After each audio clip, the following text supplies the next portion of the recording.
So basically, Mr. Newsom continued to do it until he couldn't see Mr. Allen anymore, from your perspective? From my perspective, yes. No further questions? Deputy, you would agree these men are supposed to have no contact with each other whatsoever, is that correct? Ideally, yes. Now, you said you were in the process of putting up curtains. No, I did not. Or what? I did not put up curtains, no. No, but you said it was, guys were in the process of doing that when he No. walked by? No, the way you're saying it is incorrect. Explain to me what you were telling us about. The curtains were already up Okay, so before we got down there. that's, That's where we're walking down the hallway, as if I'm walking to you, that's where Newsom's cell was.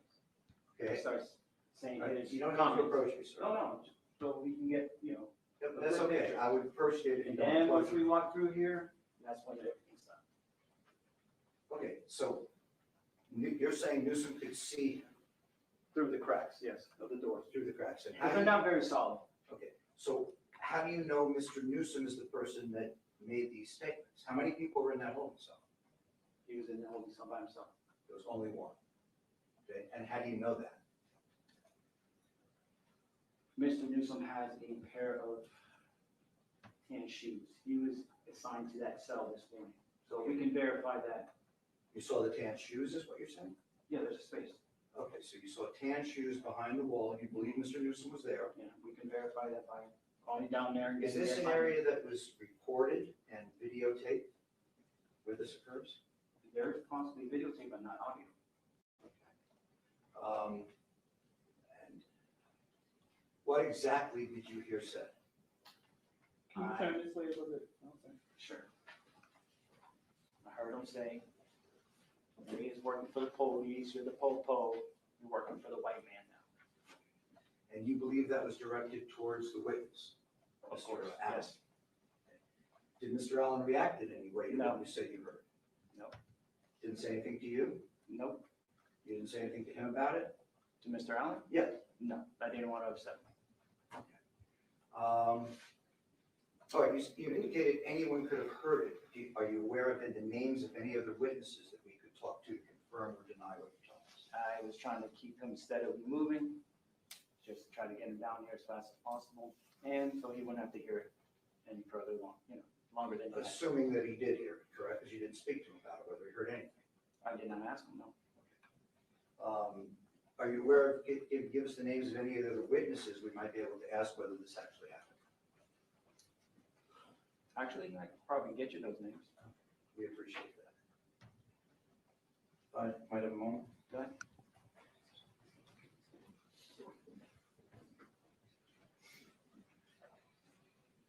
Where's the department you work for again? Department of Detention, Broward County Sheriff's Office.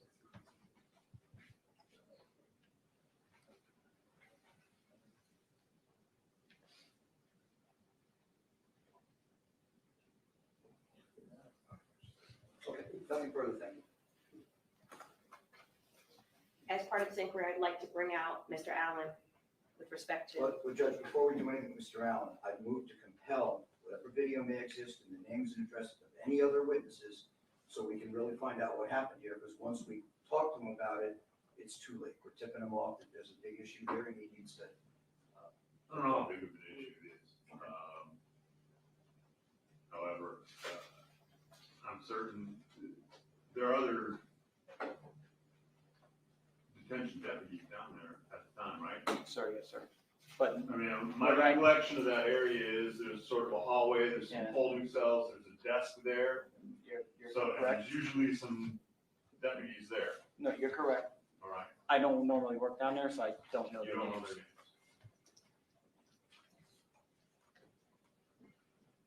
I would join Mr. Jurors' motion before, certainly before any of this goes to the jury, to have the names of the witnesses and any video that they exist. Jordan? and Judge, I'm objecting to that. This is something that's happening. It's a fluid situation. I'm in the middle of my direct examination, and I believe, especially on the day that he's testifying, a couple things are material. Number one, he's a state witness that's been disclosed as a state witness that's been on the stand under oath. Mr. Newsom has been here, has heard the testimony, has heard the court's admonition to not only the witness, but to all the parties that no one was to disclose or say anything to this witness. He used the opportunity outside the presence of the court and outside the presence when he felt that he could get away with it to be able to try and intimidate the witness. Secondly, having additional witnesses, if they exist, doesn't change the fact of what this witness under oath, referring to Deputy Alvarez and potentially Mr. Allen under oath, would testify to. I don't know how that changes anything, and I would argue that being the time frame of it, I think it's very relevant for this jury to know that in the middle of this testimony of this witness, who's a material witness, he's being threatened by one of the co-defendants. Judge, that's going to clearly disclose him being in custody. These allegations could rise to the level of charges against my client, separate and distinct Certainly charges. could. So before we get to the point in time where we talk to this witness, I think there should be an investigation. The state wants to do this on direct examination. There's no need for that. This can be certainly done by recalling the witness at any time, should it turn out that the court would make a decision that this is relevant and admissible. And I'm sorry, Judge, there's precedent for that regarding it. There's precedent to be able to bring it up. There's multiple layers, obviously, of what's going on here. But as far as take away the fact that this could be a crime, take away the fact that there could be other witnesses to it, those are all things that either can be examined or addressed on cross-examination or through other various means. What is relevant is that as intimidation, it's part of jury instruction. They are allowed to know. I believe it's under evaluating a witness's testimony. Has any threats been made against you?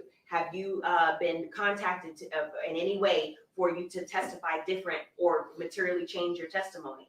And there's also— My question to you, counsel, is how would you propose to ask this question without disclosing that Mr. disclosing where and under what context? If the court Sure. is leaning in that direction, I'd ask the court to make the inquiry. Sure. I certainly, I can tell Your Honor my suggestion. Part of the issue here, judges, obviously there's a keep separate order issued by this court. This, if it happened, should not have happened. And I would It's a like separate issue. Separate issue. I understand, but investigating whether or not this is Separate something that was arranged as opposed to completely inadvertent, is something I'd like to investigate before we talk about the witness's testimony to that effect, is that would bear on the nature of my examination of the witness and any other witness I may want to call to establish that this was a setup. I'm asking how you would ask the question. Sure. And Since you've been on the stand, and I'm just giving Your Honor off the top of my head a couple of examples. Since you've been on the stand, since I believe it was yesterday was his first time on the stand, and you have been under oath, have you been contacted or has contact been made by anyone regarding your testimony and how you've been testifying? I imagine the answer would be yes, assuming it's yes. Who contacted you? If he says the defendant's name, then that's what the answer would be. What was said? And then he just indicates what was said. I don't have to elicit from him where it was said, because here's what is already presumed. We're all in the courtroom together. The jury sees that. The jury has seen by the defendant's own request for this witness to be transported in and out of custody directly by the defendant's table from that door. I don't have to even specify, but it could be presumed that it happened when he was walking to that door. That's something that they requested. And so that's enough close proximity, possibly, for it to happen where it doesn't reveal that this happened while they were in a holding cell. Additionally, once I get that out, I can have him identify who did it so that it's not specified as to everyone, all the defendants, and have him identify in court who did it. And that's really the furthest that I want to go with the inquiry, because I want to be able to, and I think I should be able to argue that this is an intimidation attempt or an actual intimidation by this defendant to get this witness to change his materially change his testimony. Mr. Newsom knew when we concluded yesterday that the state was still directing the defendant, or excuse me, the co-defendant and the witness in examination. He knew that wasn't a secret. He knew that he was going to be returning today to be able to continue his examination. And he knew that the defendant also had to undergo 3 separate cross-examinations. So he's aware that there's still a substantial amount of testimony that this witness can give. And I think it's a clear attempt for him to try to change the witness's testimony, to try to change the outcome of this case. One last word. Yes, Judge. When did this happen? Just now? This morning. This morning. So you didn't bring this to the attention of the state until the noon recess, so to speak? Because of the form that Your Honor wanted to bring up the witness first and the I dynamics of told the. them to bring him up first and then bring them, and it was, then they said, well, that means we have to bring him past their cells, we'd rather bring them up first and then bring him. I said, that was fine. So, I guess that's how all this comes to light. Let me If I hear, may, Your Honor, I'm sorry, if I may. The state's concern also, these defendants, obviously it's not known to the jury that they're in custody, but they should not be able to benefit from bad behavior when they're in custody and under the cloak of that they're in custody, and so that kind of protects them. so let us hear from Mr. Allen as to whether he did or did not hear any comments. Sounds like the next step. Let's bring him up.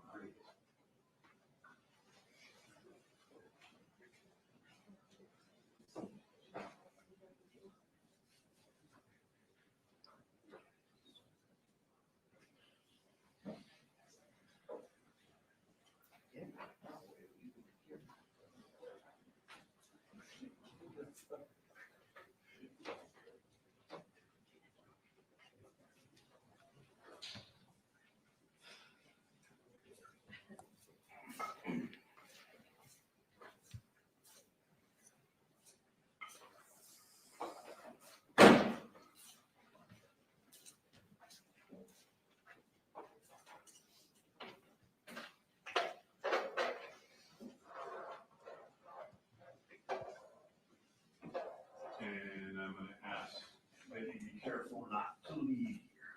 Yes, Your Honor. But you're not going to inquire yourself, because I'm worried about the leading questions, as you just pointed out. All right. Mr. Allen, you're still under oath, sir. When you were being escorted to the courtroom today, did you overhear any comments? Yes, What did you hear? I heard that. I was a police ass nigga. I work for the police. I'm doing a white man's job.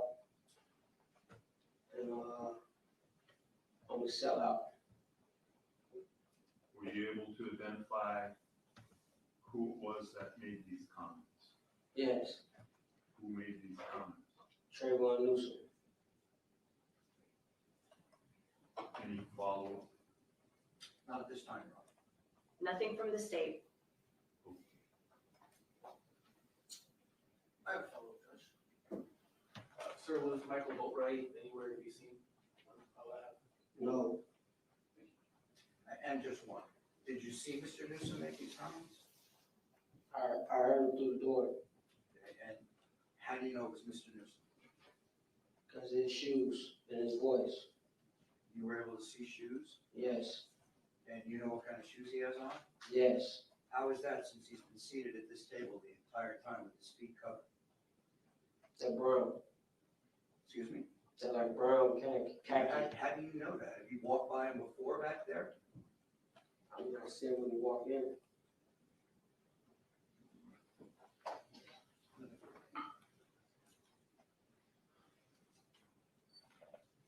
Yeah. One more question. Did you discuss this with the deputies, any of the deputies that are standing here? No,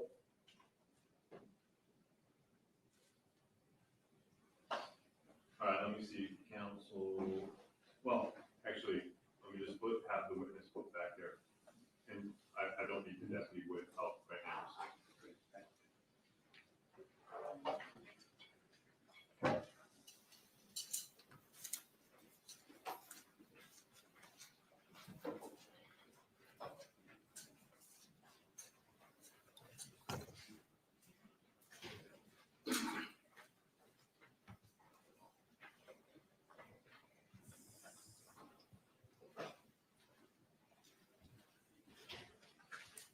I will allow the question. The way I think it should be posed so as not to indicate that this happened downstairs or in a holding cell would be to say, Mr. Allen, you were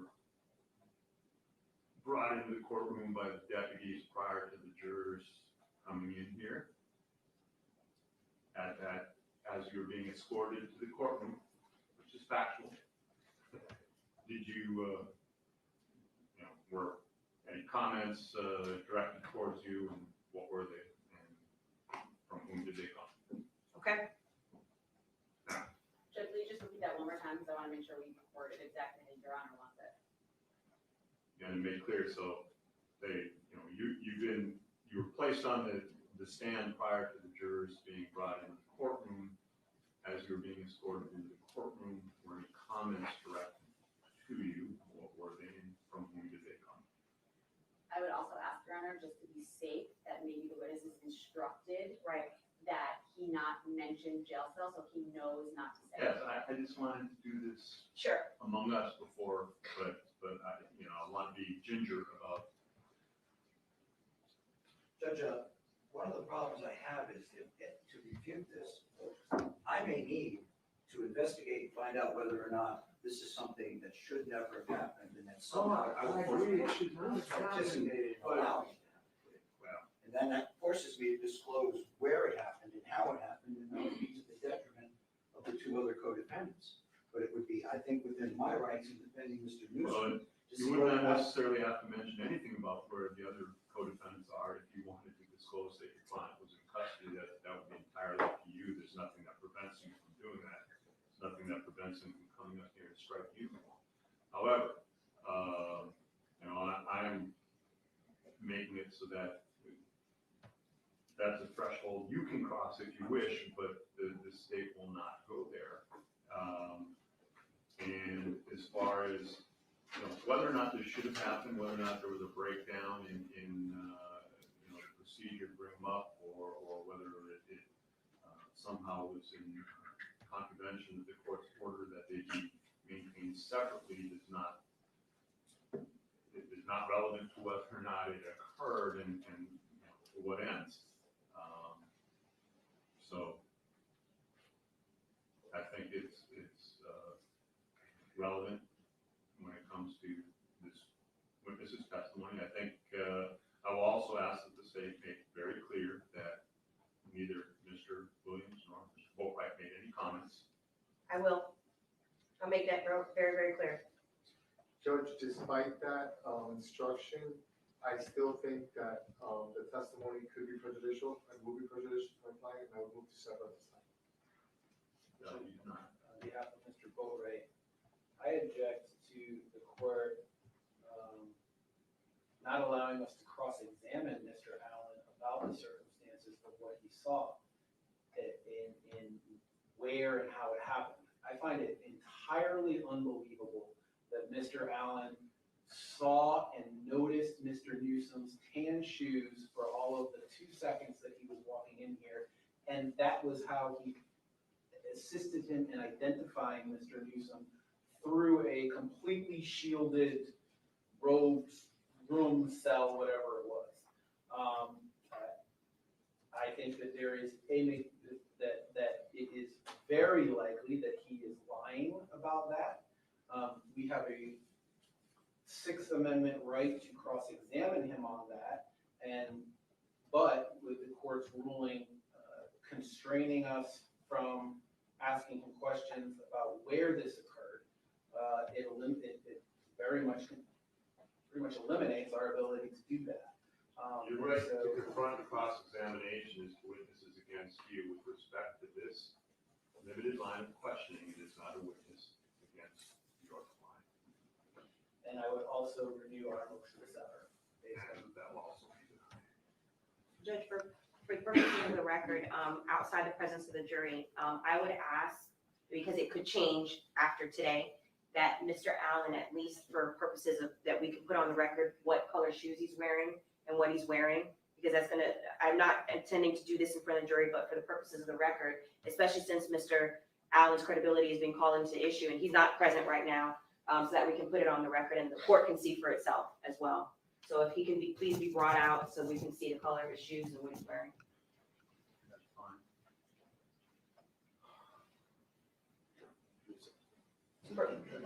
For purposes of,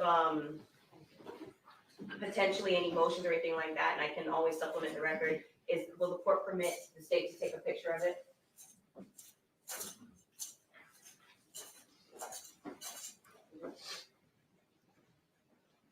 And so for the record, Mr. Allen is wearing brown shoes.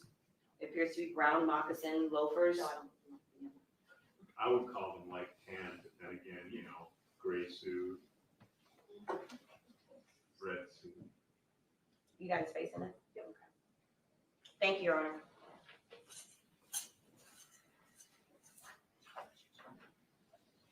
Also,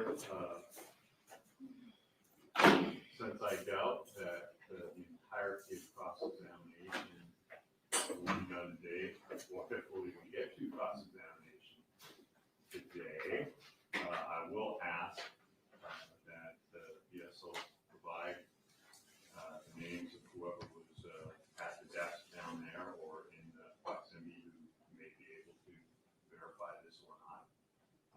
And certainly will give you an opportunity to speak with them. Thank you, Judge. We are also asking for a no contact order. I know that it's, It's there, it's in effect. No, Judge, I was made aware because I've seen the defendants myself talking throughout the day when we're on breaks of that nature, and I mentioned there's a keep separate order. I was informed by BSO as this was all unfolding that in fact a keep separate order does not prevent them from speaking. They would need a no contact order. So we need a separate order for that. I object to a no contact order between Mr. Boatwright and either of the co-defendants. We're literally sitting at the same table 4 feet across from, 4 feet away from each other for months. There's no need for it at this point.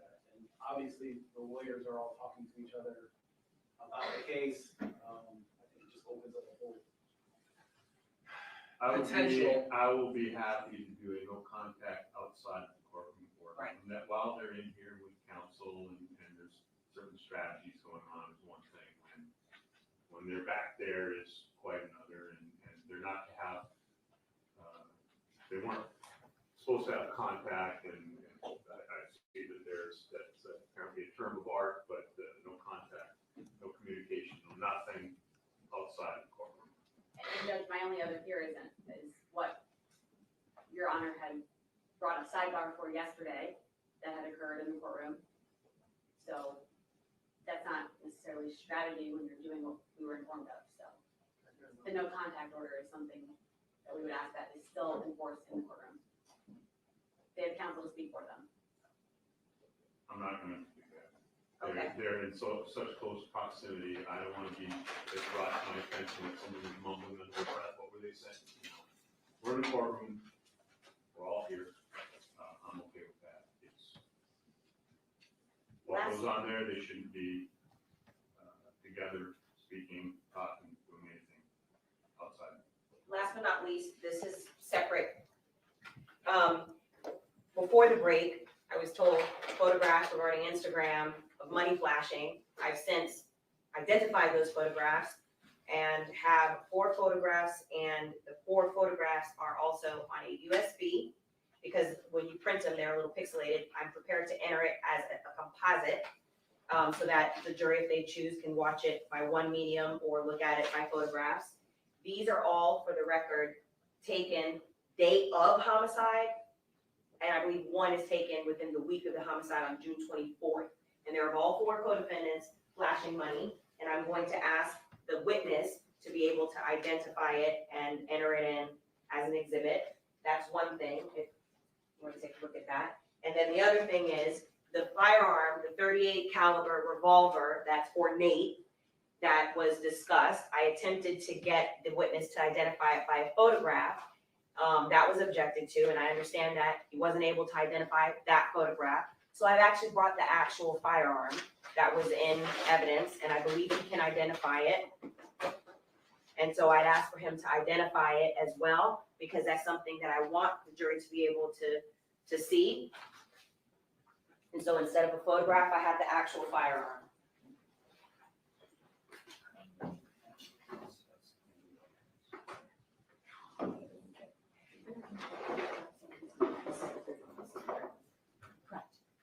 Yes, that's what, okay.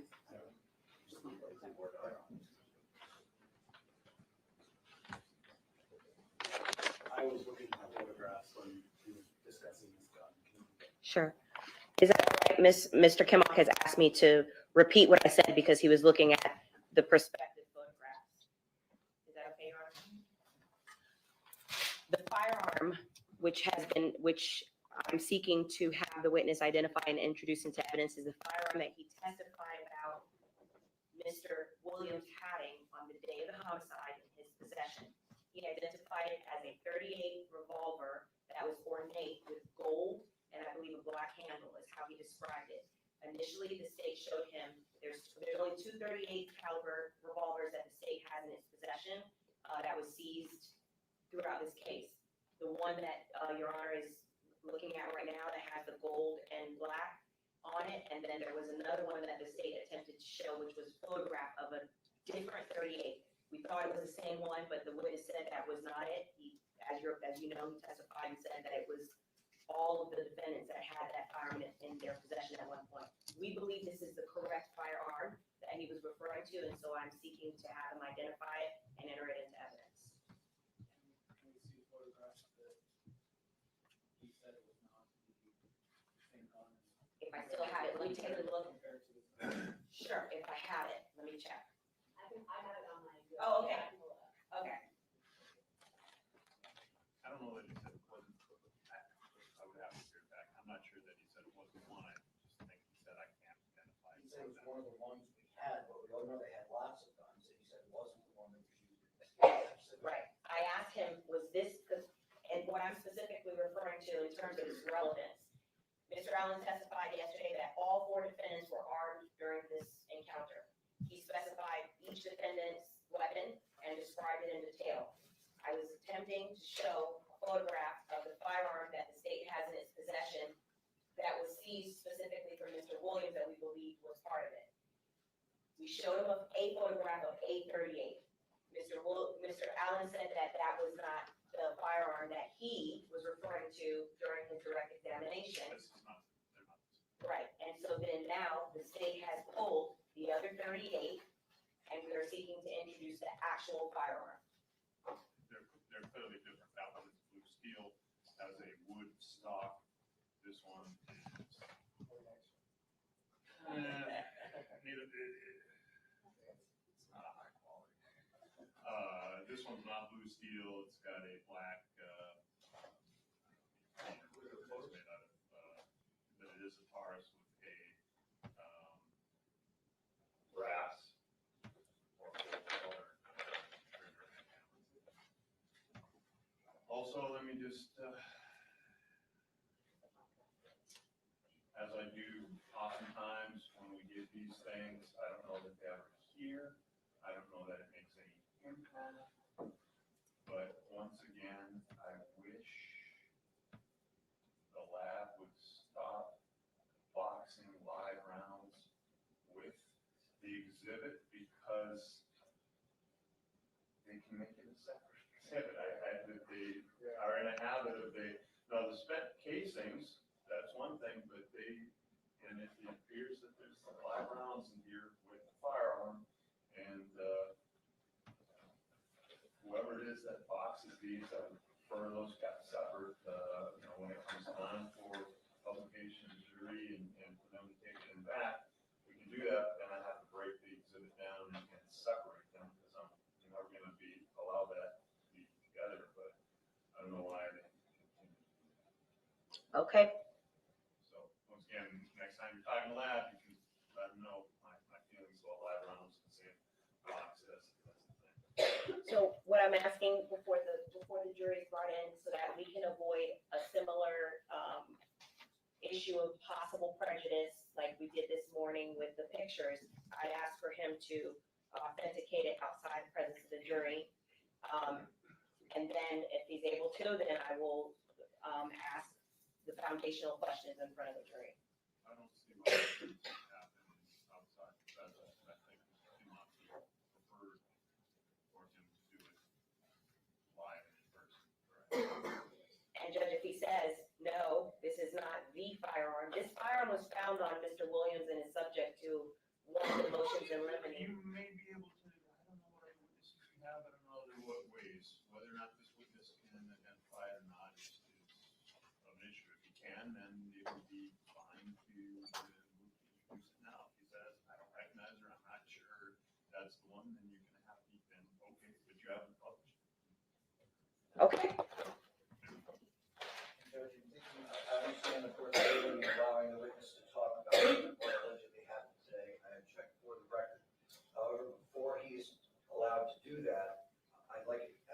clear that the question is not be leading, that the prosecutor's conclusion that this was an attempt to intimidate or change his testimony not be suggested to the witness. He can certainly be asked, how did you take it?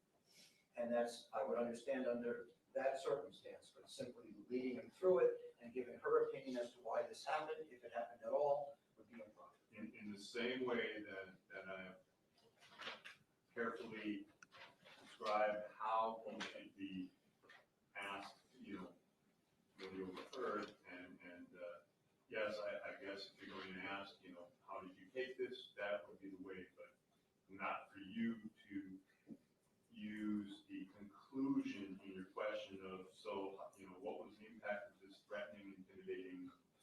However, don't put your own spin on it. Okay, Fair enough? fair enough. Again, I object to essentially misleading the jury into thinking that it occurred in the courtroom. I have an additional concern that the jury will think that either Mr. Boatwright or Mr. Boatwright's attorneys were here and observed it and were there, and that will impugn Mr. Boatwright. And so. I understand your objection. It's going to be made very clear that neither Mr. Williams nor Mr. Boatwright were involved. For And- present. I don't even need to, I don't know that we need to get into who else was present at the time. And again, it is factually correct to say that this occurred as he was being escorted in the courtroom. Just, whether it's from the threshold or downstairs, they don't need to know. I mean, I guess I understand that the court doesn't think that we need to get into who else was present. We very much want to be clear to the jury that Mr. Boatwright was not present. And so that's, any limitation on our ability to do that, we object. I would allow you to, if you wish, on cross to say, if you want to bring that up, Boatwright wasn't present when you heard this.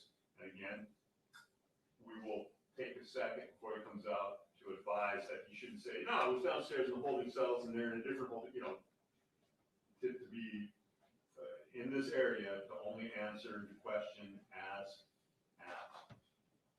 Okay? Yes, sir. Thank you, Judge. You No, I about was gonna photographs? ask a question regarding something else. Mr. Lewis's, associate, brought to my attention that the cameras yesterday were rolling and she was watching the live feed and it showed my client, in chains. So I don't know if the court would like to address that. Now, once again, the procedure is, once I say courts in recess, cameras stop, and that happens before they get up and leave. Okay? I'm sorry, Judge, were you talking to me? Yes. What was it again? So the court's directive is that once I say courts in recess, camera stops, and that always happens before they get up and are taken out.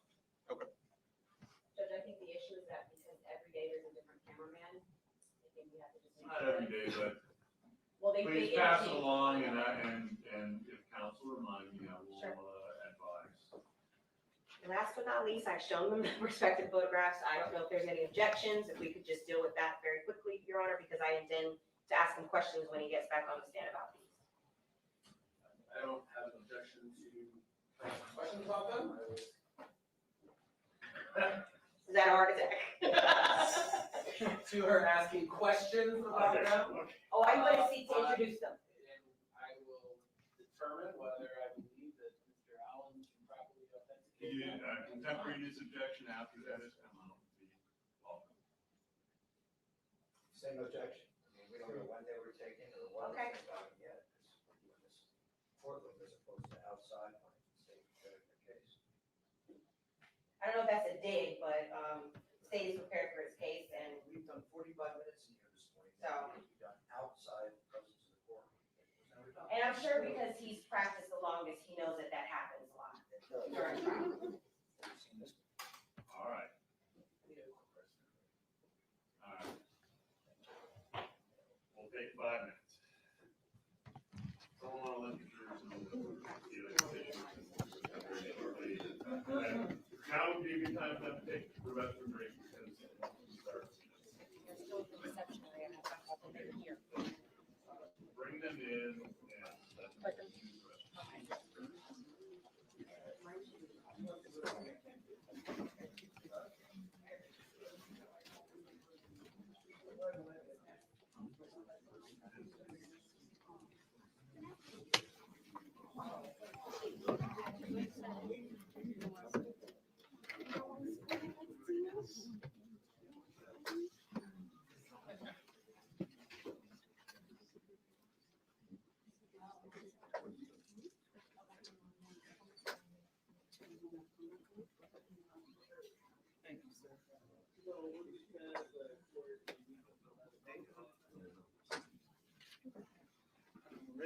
Save yourself. I got you. I'm sauntering.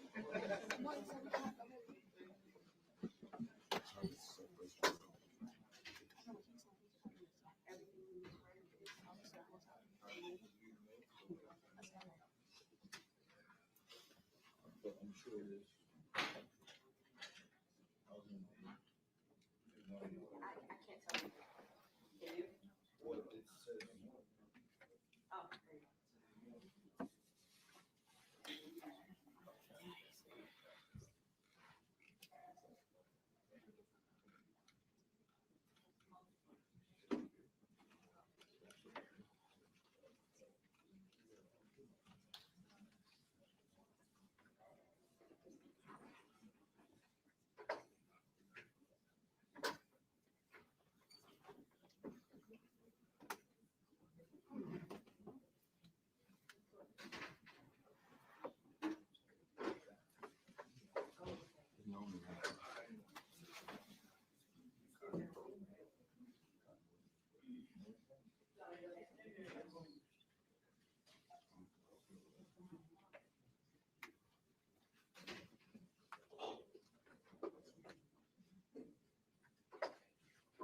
You let Jimmy know what's going on? I can. Makes my life easier, but now I just stay with you guys today.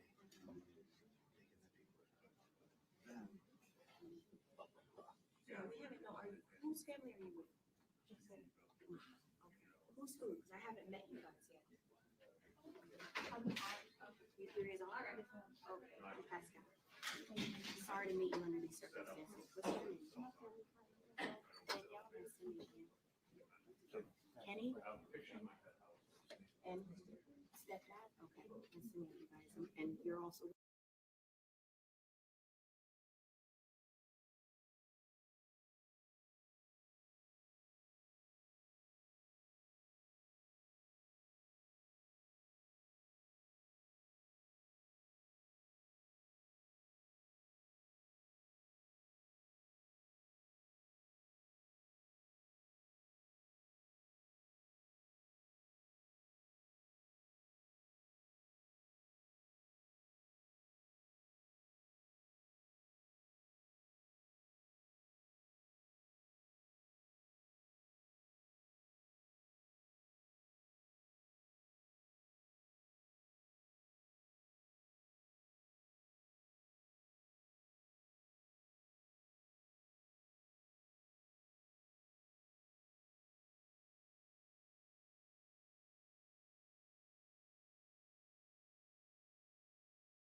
advise you that should you be asked some questions, and I suspect you will, by the Assistant State Attorney about that,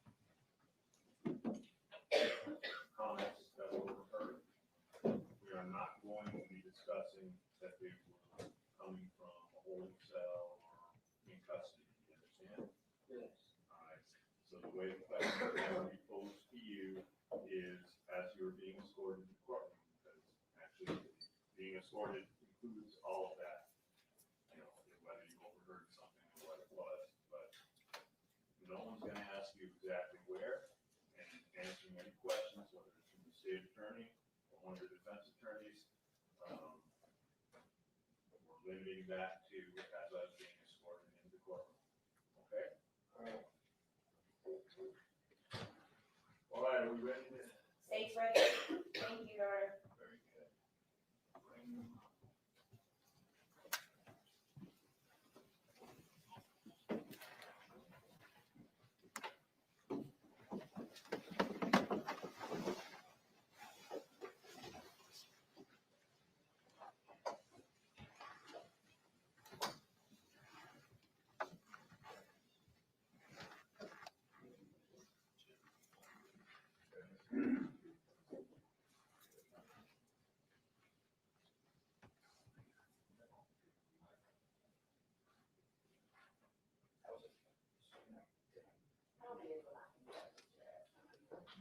No, probably shouldn't take a light of that stuff right now.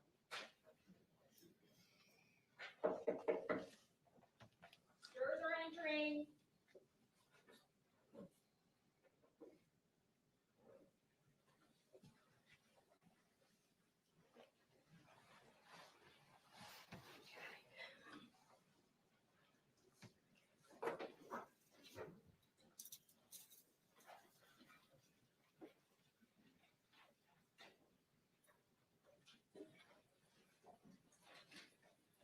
Parties may be seated. Court will come to order. The parties are present. Jurors are present.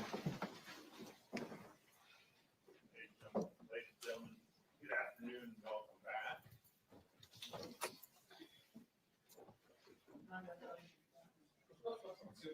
And, yeah, so the record will reflect that it is now 2:23 in the Central Time Zone. I forgot to tell you we were gonna be on Central Time over lunch. We're back to Eastern now. Yeah, no, I appreciate your patience. Oftentimes, the things that I need to discuss with counsel outside of your presence come up or occur or, you know, I think about them while you're away, while I have you, and one thing leads to another, so sometimes there's a little bit of a delay, but I appreciate that all of you were on time, and I appreciate your patience and understanding. With that said, Mayor Sim. Thank you, Judge. Good afternoon, Mr. Allen. Once again, you're still under oath. Okay, I just wanted to make sure, that was a test, to make sure that you're able to project your voice, okay? Okay. We still have that same agreement from this morning, yes? Yes. All right. I'm going to show you what has been pre-marked for identification as State's Composite H.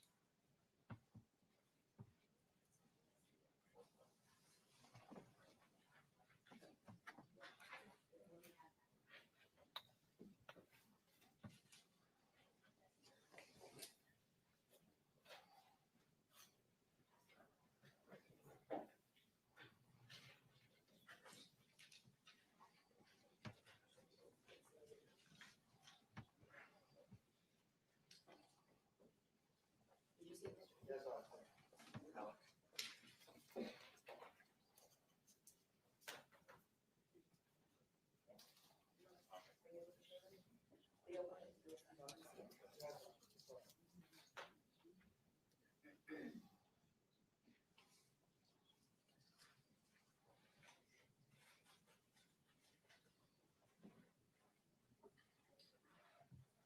May I approach, Your Honor? I'm showing you a composite of 5 items, which has been marked for identification as State's H. I'm going to lay them out in front of you. The USB has the images on it, and there's 4 photographs. Do you recognize state's age? Yes. How do you recognize state's age? I see me and my cousin in my pictures. Okay, and do you recognize those images as fair and accurate depictions after the homicide occurred on June 18th, 2018, of the activity that you referred to from your earlier testimony? Yes.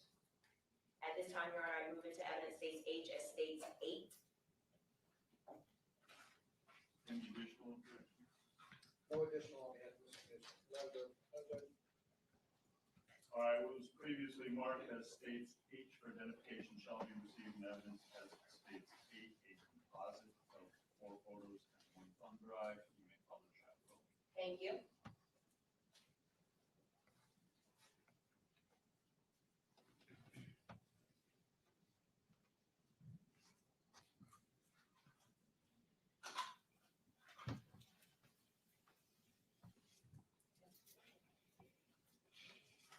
Okay, I'm going to first start with states 8. Now it's states 8. Photograph for item number 2 of 5.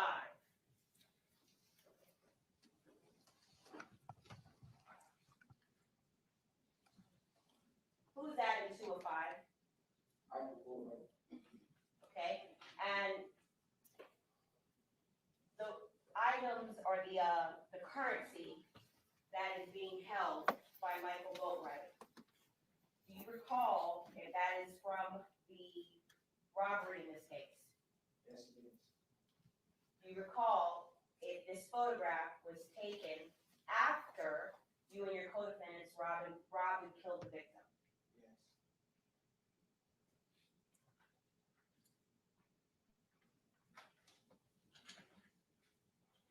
And asking also about states 2 of 5 of states 8. Do you recall, as testified, Mr. Boatwright lived with you, did he have that amount of currency prior to the homicide? No. I'm showing you what has been entered into evidence, states 3 of 5.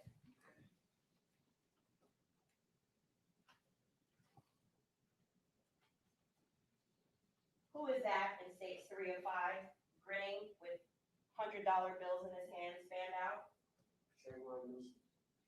And do you recall if this currency that's in Mr. Newsom's hand was taken from the victim in this case after you and your co-defendants robbed and killed the victim? Yes. Do you recall, because Mr. Trayvon Newsom, as you said, was living with you, did he have this amount of currency prior to the homicide on June 18th, 2018? No. And earlier, in a, I believe it was states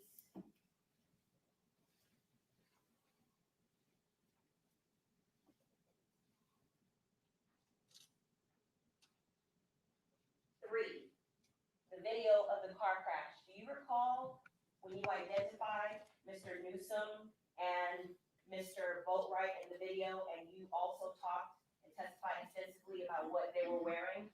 Yes. Do you recall, is this from the same day where Mr. Newsom is wearing, it appears to be the same outfit? Yes. So is this from the day of the homicide? Yes. How about, and I'm gonna show you again, 2 of 5 of states 8, when you talked about Mr. Boatwright's hat and what he was wearing with some fatigue pants and dark colored shirt.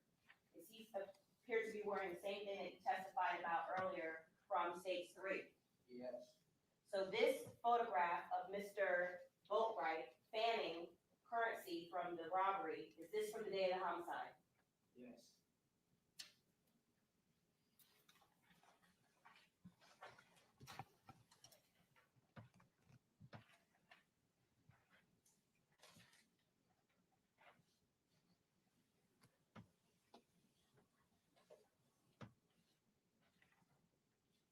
showing you what's been marked for identification, or excuse me, marked for evidence. It states 4 or 5 from states 8. Who's in that photograph? Trayvon Wilson, Deidre. Okay, and is this from around the time of the homicide, after the homicide rather? No. When is this from? Was it earlier? Yes, Okay. During that 2 to 3 month period? yes.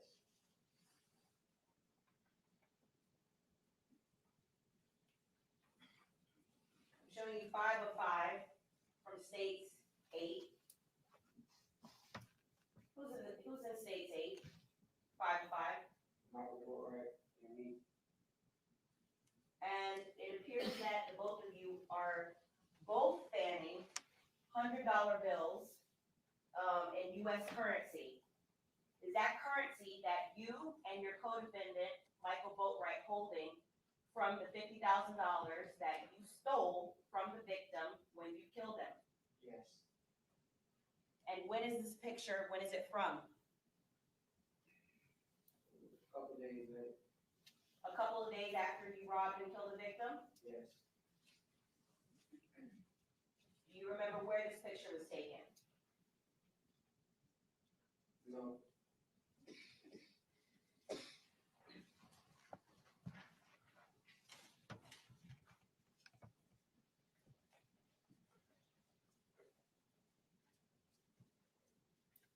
I'm going to show you what has been pre-marked for identification.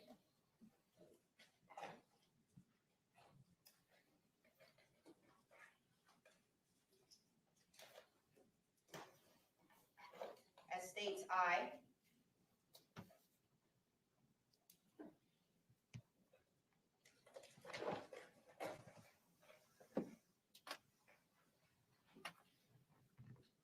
May I approach you?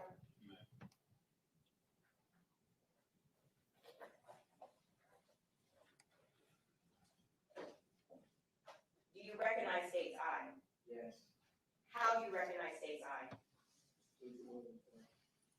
And is this the firearm that you testified about earlier that Dietrich Williams had on him during the robbery and homicide? Yes. At this time, I move into evidence states I as the next numbered exhibit. I believe it states 9. No objection.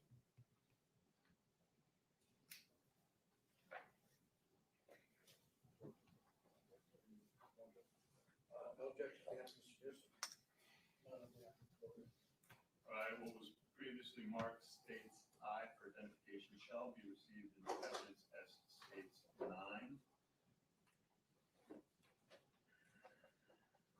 Now that it's in evidence, I'm going to.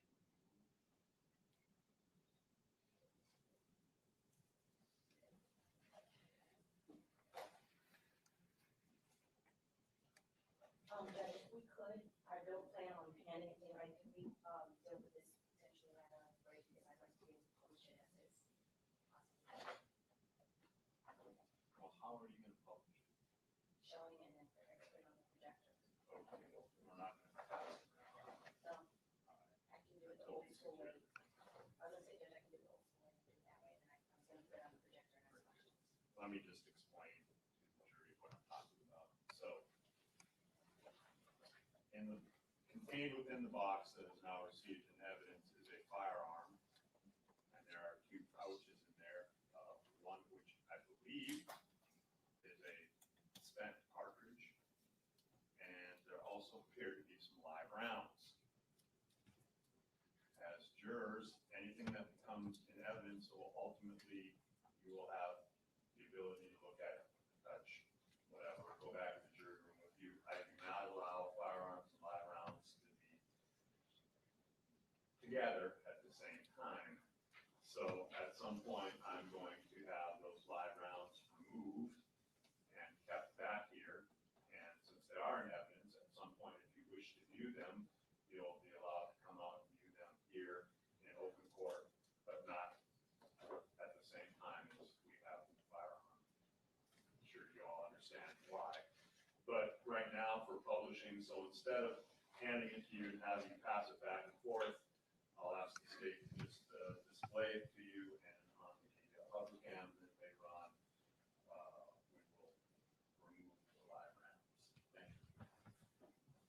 May I approach as close as I can get?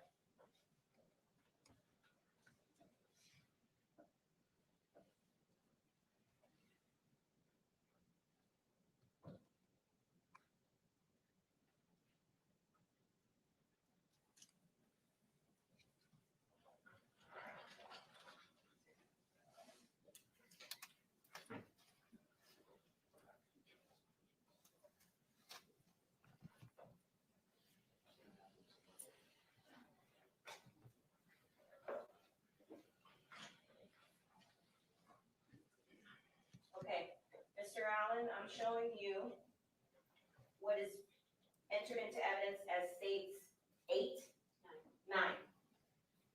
Okay. You have identified this as the firearm that Mr. Williams had in his possession the day of the homicide.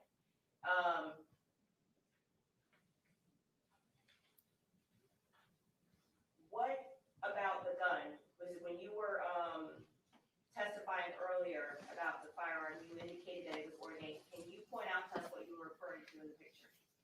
Or what you can see projected on your screen? Gold trigger. I can't hear you, remember, we gotta speak Gold up nice trigger. and loud. The gold trigger. Okay. And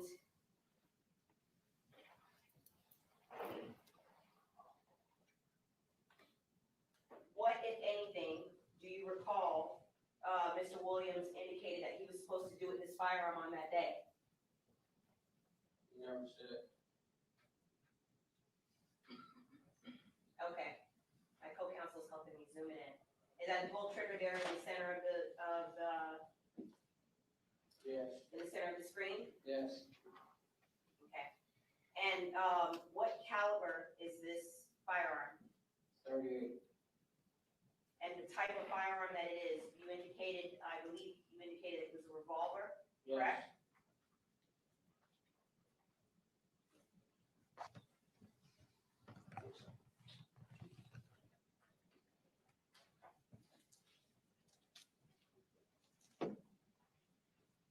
Okay.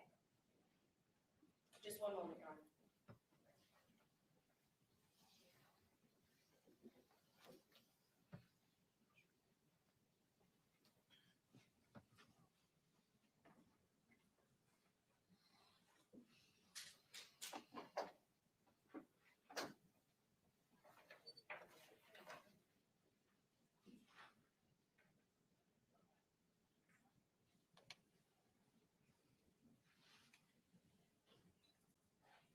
Mr. Allen, in your phone at the time that you were arrested, do you recall how you had the co-defendants listed in your phone as saved as contacts?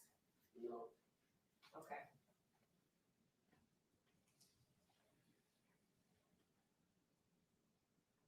Okay.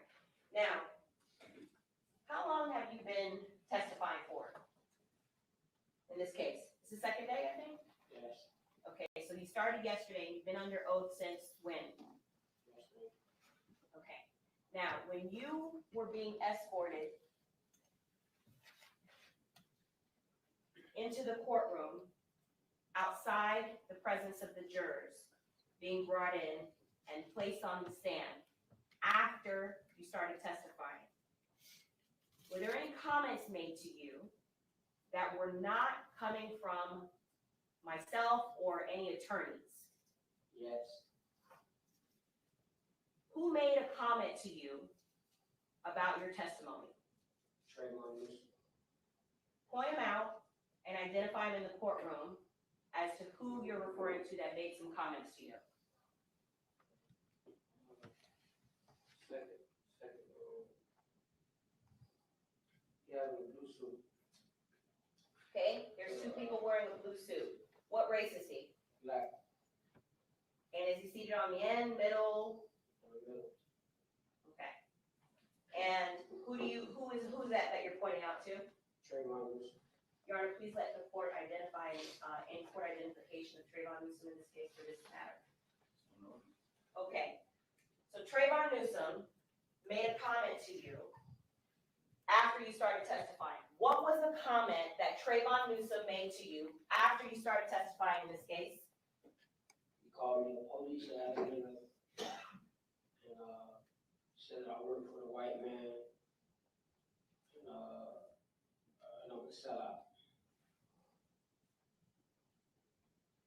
What did you take that to mean? When he's saying that to you? Don't snitch. And when you say that you took it as you're a snitch, how did you understand that to mean in terms of any impact that it would have on you as you're testifying still in this case? Maybe it's a threat, Did you take it that way? a little bit. No further questions.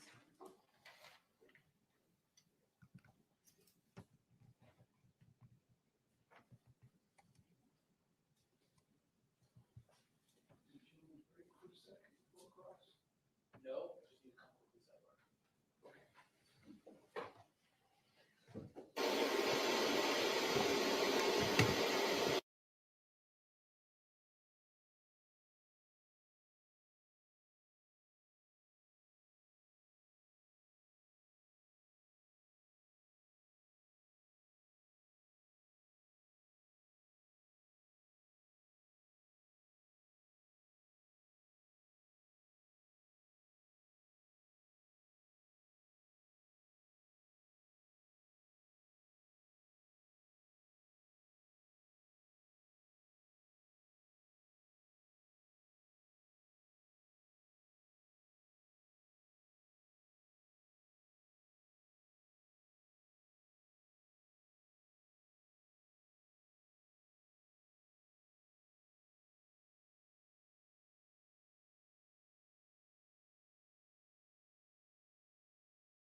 Cross-examination on behalf of Mr. Boatwright.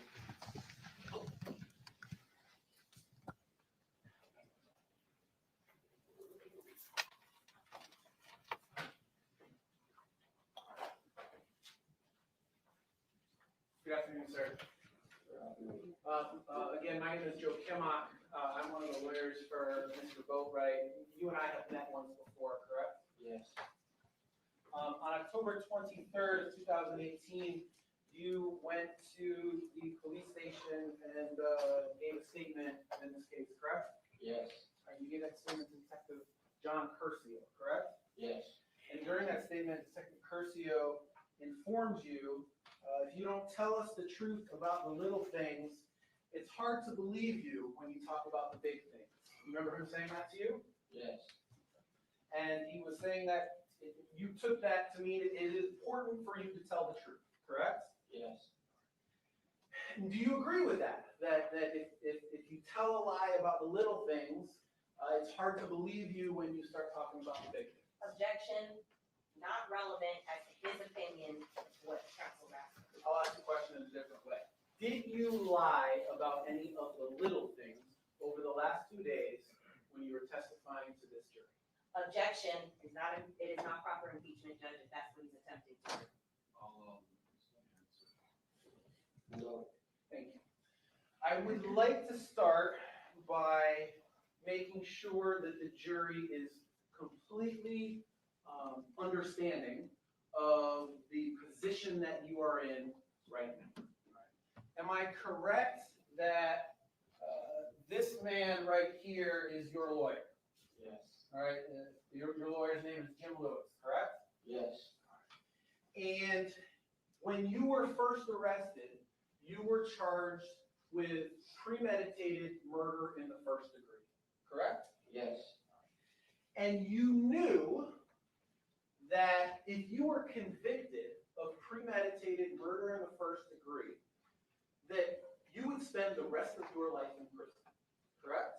yes, That was a mandatory life sentence for the charge that you were facing, correct? yes, And that's life without parole. You were never getting out, correct? yes, You knew that if you were convicted of that charge, you were going to leave, if you ever left prison, it was going to be in a body bag, correct? Yes. So, you were arrested on July 25th, 2018, correct? Yes. And you were brought from Georgia to here, where you sat in the Broward County Jail, correct? Yes. And on October 23rd, 2018, you and your lawyer went down to the police station to give a statement to Detective Curcio, correct? Yes. So between July 25th, 2018 and October 23rd, 2018, you were in jail, correct? Yes. And you were on 23-hour lockdown during much of that, correct? Yes. And during that statement, that October 23rd, 2018 statement, you swore to tell the truth, correct? Yes. Okay, just like you swore to tell the truth here, correct? Yes. And you gave that statement with your lawyer because you were trying to cut a deal with the state attorney's office, correct? Yes. So back in October of 2018, you and your lawyer were already trying to negotiate a deal with the state, correct? Yes. And you knew your face was on video, on the surveillance video then, correct? Yes. And you knew that your only way to prevent you from going to prison for the rest of your life was to cut a deal with the state, correct? Yes. You told this jury yesterday that you hadn't been, the prosecutor asked you if you had been promised anything to give that 2018 statement. You remember that? Yes. And you said, no, you had not been promised anything to give that statement, correct? Yes.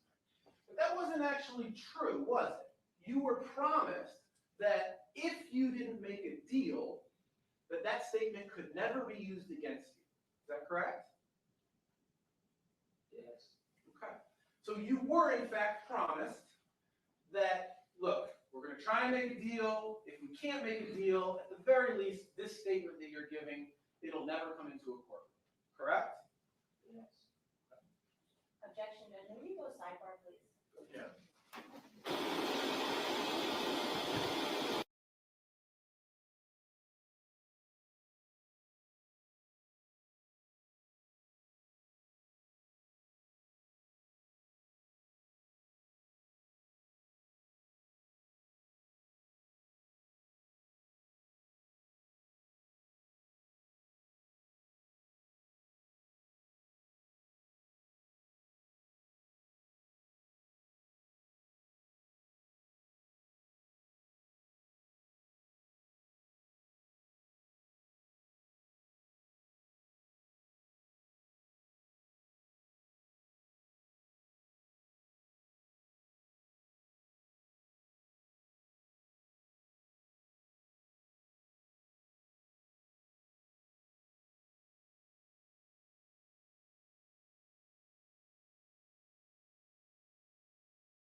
talking about you going to talk to the Broward Sheriff's Office Detective Curcio, in October of 2018. You remember that, correct? Yes. Okay. This was after you had sat in jail for 3 months after you'd been arrested, correct? Yes. And you went to that interview. You voluntarily agreed to give that interview because you were hoping to be able to make a deal with the state, correct? Yes. And as a precondition to going into that interview, your lawyer, Mr. Lewis, negotiated it so that if you couldn't reach a deal, anything that was said by you could never be used against you in court, correct? Yes.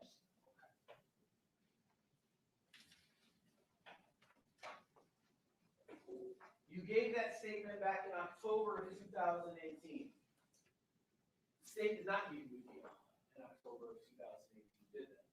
No. The state did not give you a deal in all of 2019, did they? No. The state did not give you a deal in all of 2020, did they? No. The state didn't give you a deal in all of 2021, did they? No.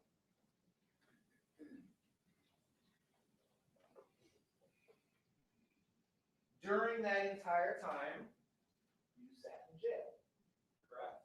Yes. And for much of that time, you sat in jail on 23-hour lockdown, correct? No.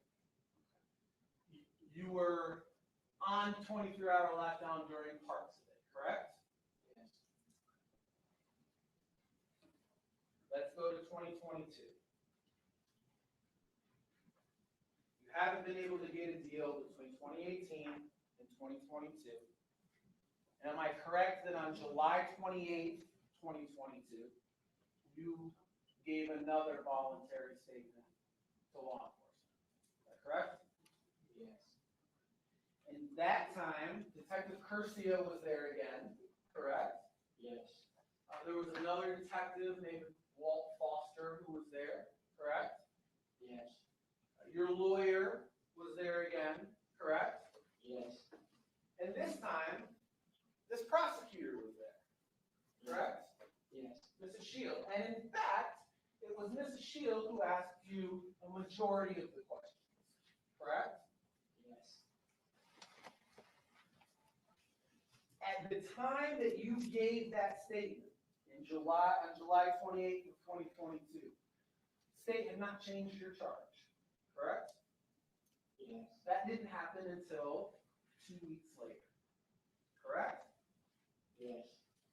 On July 28th, 2022, you again swore to tell the truth, correct? Yes.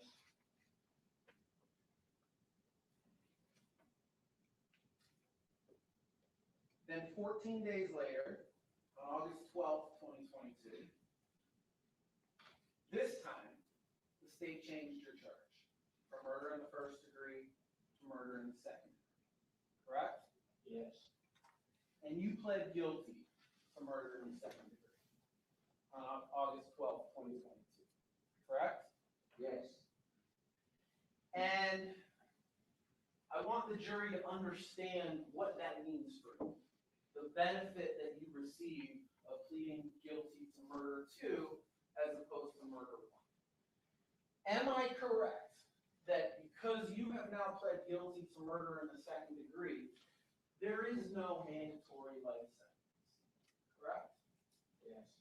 In fact, there is no mandatory sentence at all, correct? Yes. You're going to be sentenced sometime after this trial, correct? Yes.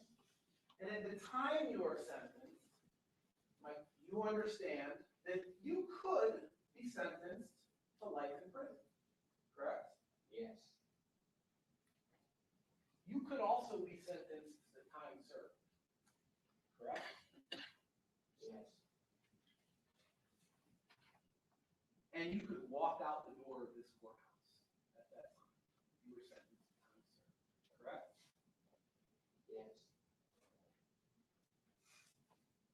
When you get to that sentencing, you are being presented and it's determined what your sentence is going to be. It will be this prosecutor that makes the sentence recommendation, correct? You understand that the prosecutor will make a sentencing recommendation, correct? I'm asking. You understand that you could get time served, correct? Objection, asked and answered. Correct. You understand that the prosecution could recommend a little more, 5 or 6 years, correct?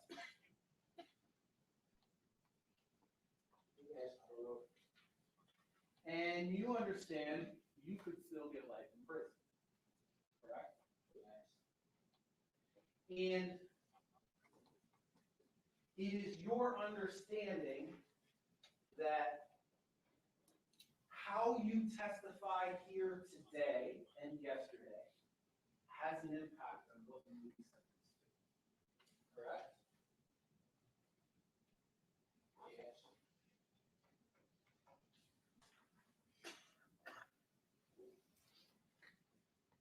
You are trying very hard to testify what she thinks, what you think she thinks the truth is, correct? No.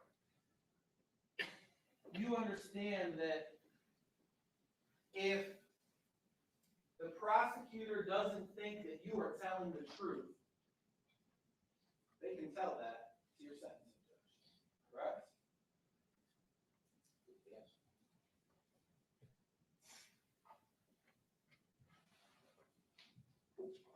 You told the prosecutor this morning that when you gave your first statements to police, that you minimized your role to about what you did, correct? Yes. And she said the word minimize, you lied about your role, correct? Yes. You had sworn to tell the truth, and you lied to protect yourself, correct? Yes.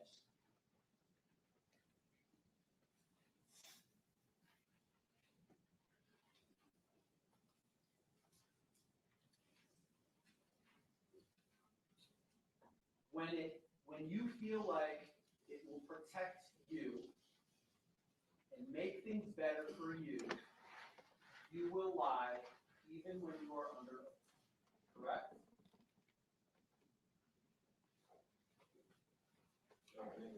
Not really.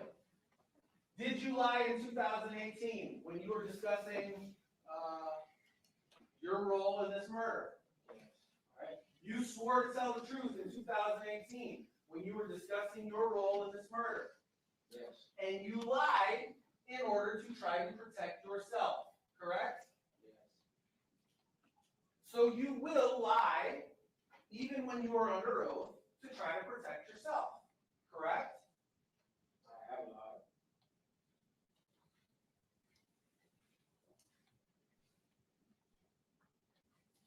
You said on direct that you have met with the prosecutor and discussed your testimony here yesterday and today, correct? Yesterday, the prosecutor asked you, we were talking about a video, and the prosecutor asked you if you had seen the entire video. Remember that? Yes. All right, she asked you if she had shown you that entire video, correct? Yes. You have met with the prosecutor to discuss your testimony yesterday, and the testimony that you would give in this case, correct? I've never heard she showed me the video, yes. Okay. When was the last time that you met with her? Couple days ago. A couple days ago. She came to see you at the jail? Yes. Was it Tuesday night? Yes. Tuesday night was the day that we gave opening statements in this case.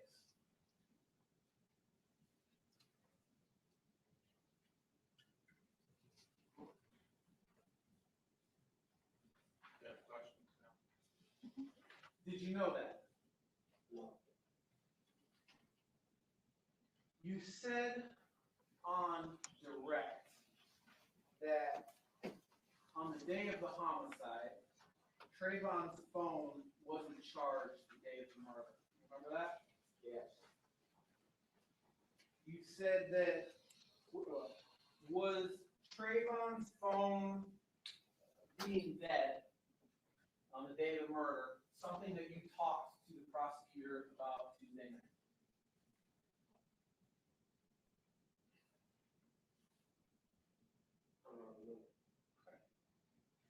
You said that Michael, yesterday, you said that Michael Googled for you accessory to murder. That him searching accessory to murder was something that he did because he wanted to help inform you. Remember that? Yes. Was that something that you discussed with the prosecutor Tuesday night after we gave our opening statements? Yes.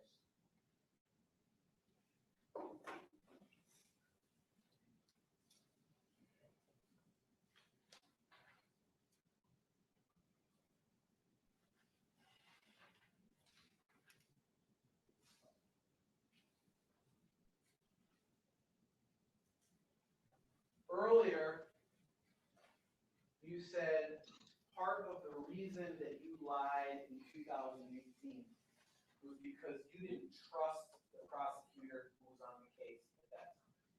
Correct? Yes. Do you trust this prosecutor? I had nothing to do with it. That's not what I asked, sir. Do you trust this prosecutor? Yes. You trust her to do right by you, in your case in the future, correct? Yes.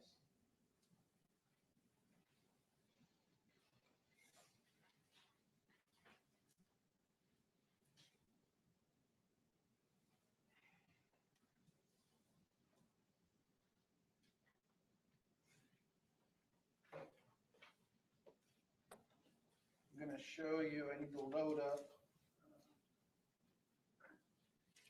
state 2.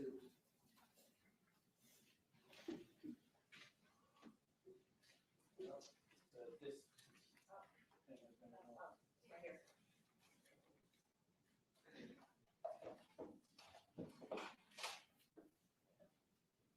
Just a moment.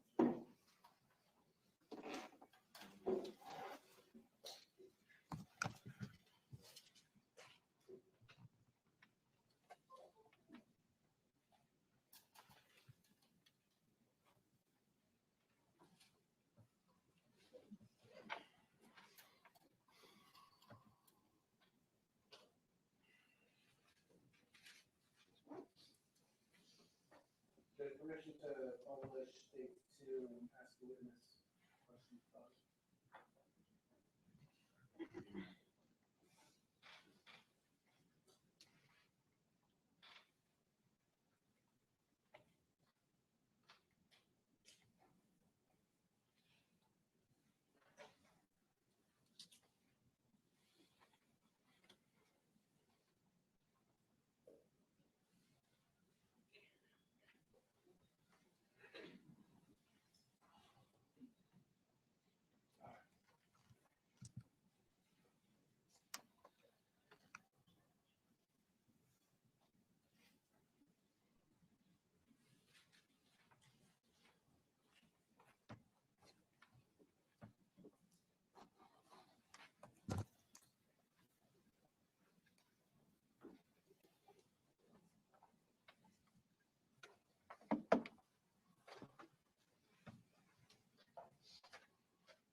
Testified on direct yesterday that when you arrived at RIVA, that Diedrich saw X in the parking lot. Remember that? Yes. Can you tell the jury a little bit about what happened when, again, I know you said it yesterday, tell the jury a little bit about what happened when Deidre saw X in the parking lot yesterday. Brought it up, he said he had seen that. Okay. And what happened next? Well, he looked, we didn't see him. Okay. And then what happened at that point? Friday, not seeing him, he pulled in the parking lot, the park next to his car. You went and parked next to what he described as X's car, correct? Yeah.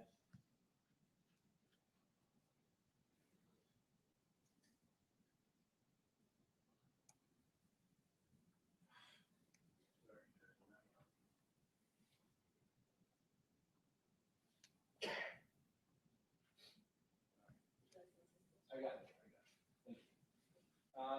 So we see, I've frozen stage 2 at 120. This is when we see, you agree, we see Mr. Onfroy and Mr. Kerr entering the business at this point, correct? Yes. Can you read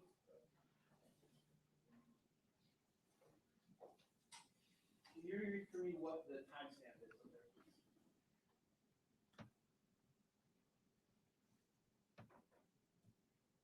3:31.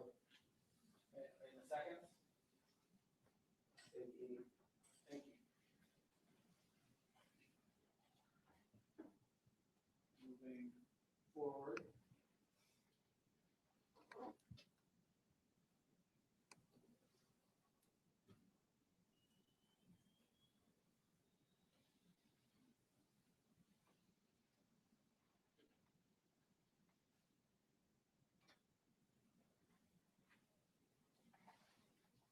You also testified the whole reason that you went into the store was to confirm whether the person that Diedrich had seen in the parking lot was in fact X, correct? Yes.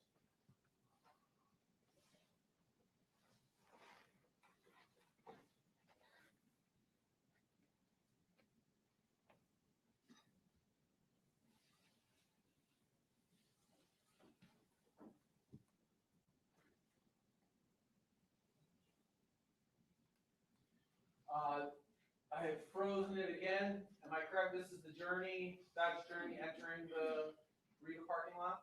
Yes. Can you tell the jury what the timestamp is in the upper left-hand corner of when the journey actually enters the parking lot? 3:32. And 40 seconds.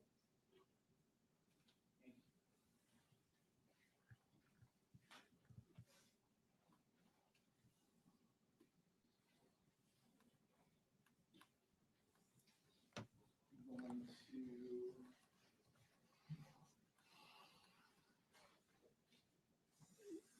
ahead now.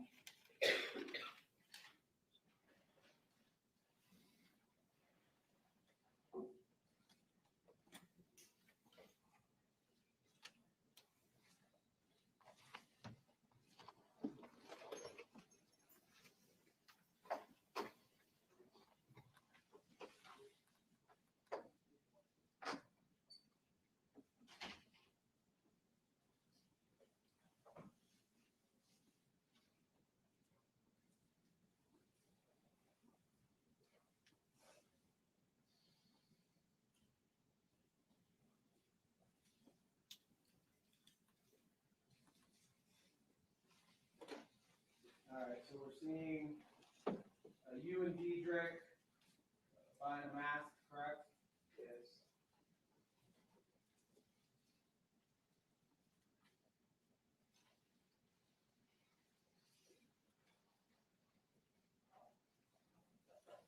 All right, so that man right there. You just see Diedrich interacts with the man with the camouflage hat, correct? Yes. At the time, did you observe that occur? Can I just ask the record that Mr. Kimon just give us the timestamp 5:04. Thank you. At the time, did you see Diedrich interact with this man with the camouflage hat? No. Is it your testimony that you didn't observe any of this back and forth discussion, interaction between Diedrich and the man with the camouflage hat? I wasn't really paying attention. This is you over here, correct? You can't see that. If you look up at the screen, at my screen, this is you here, correct? Yeah. And we observed this man talking back and forth with Diedrich, correct? Yes. I want you to take a look for me.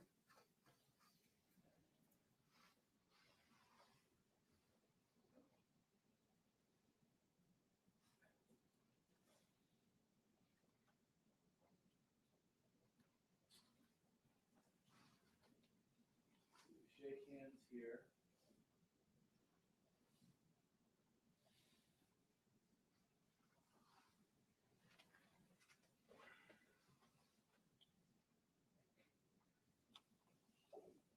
What is this man here holding in his hand?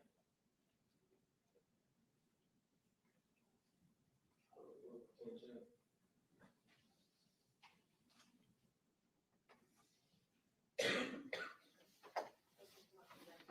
Identify what areas of the person's belongings that I can actually do.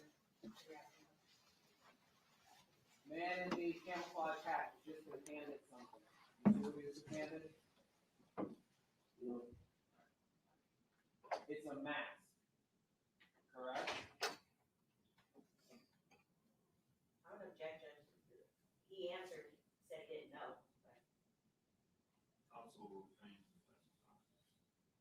You were there when Diedrich bought the mask, correct? Yes. You saw what Diedrich's mask looked like, correct? Yes. Isn't this item that this man with the camouflage hat is receiving look exactly like the item that Diedrich purchased? Objection, asked and answered, he said he didn't know what the gentleman was. And I'll back it up again so you can see it again.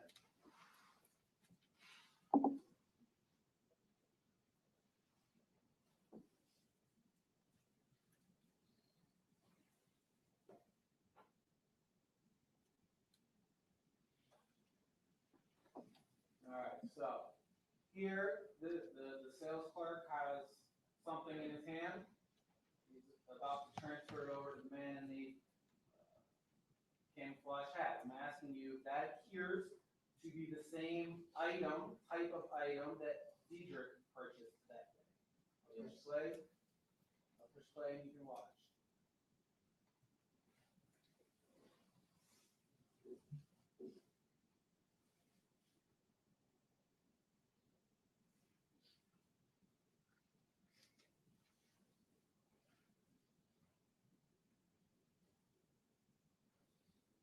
See it? Yes.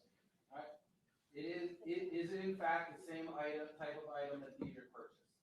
Looks so.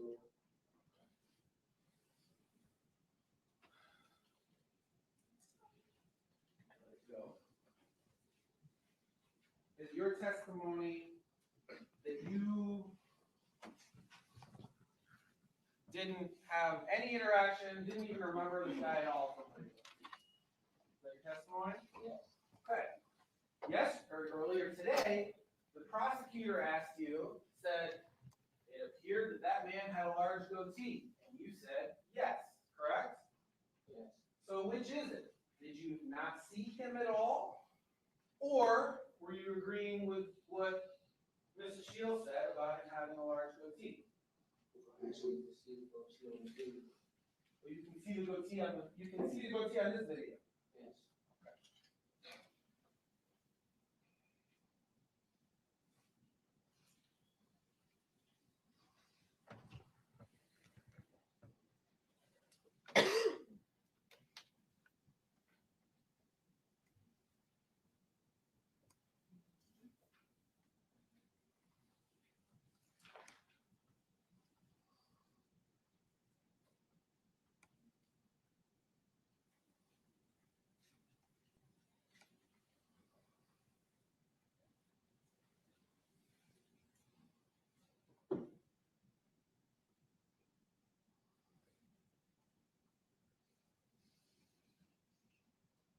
Here, Diedrich has received his mask, correct? Yes. Now, both Diedrich and the man with the camouflage hat both have identical masks, correct? Yes.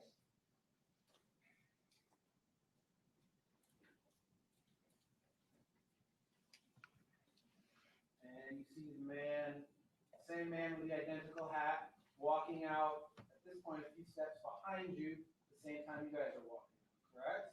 Yes.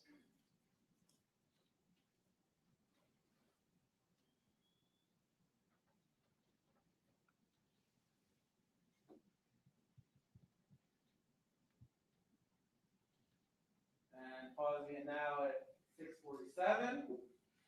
Again, this is you, correct? Yes. This is Diedrich, correct? Yes. And the man in between you two, same man with backwards hat, correct? Yes. Same man who you indicate you had no interaction, didn't see him at all that day, correct? Yes.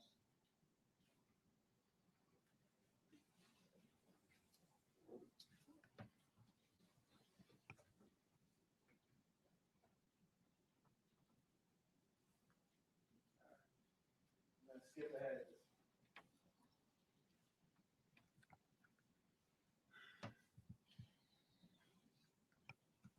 At this point, y'all have left the store and you're sitting in the Journey next to the BMW, correct? Yes.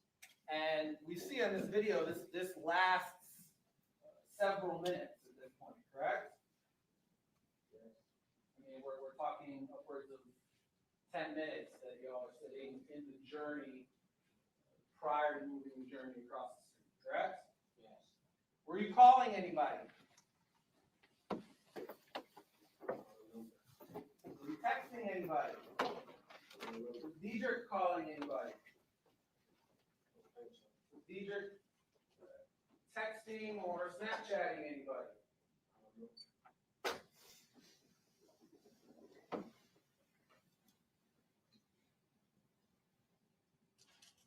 Skipping ahead. Still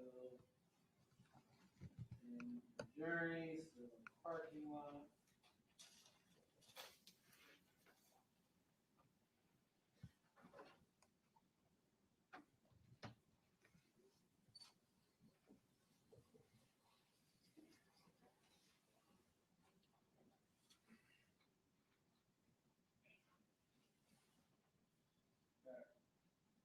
So we're at 1806. You agree with me, this is the point where the Journey has just pulled out of RIVA, it's turned left, and it's about to park in this little parking spot in that residence across the street, correct? Yes.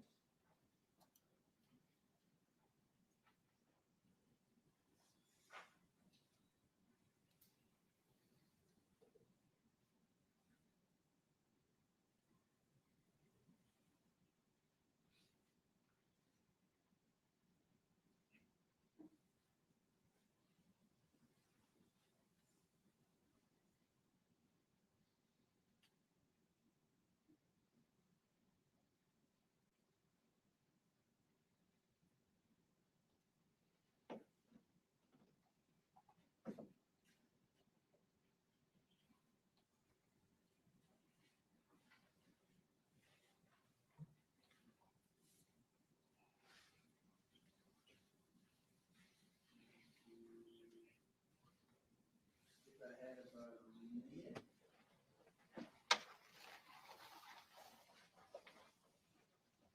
Skip ahead to 1930.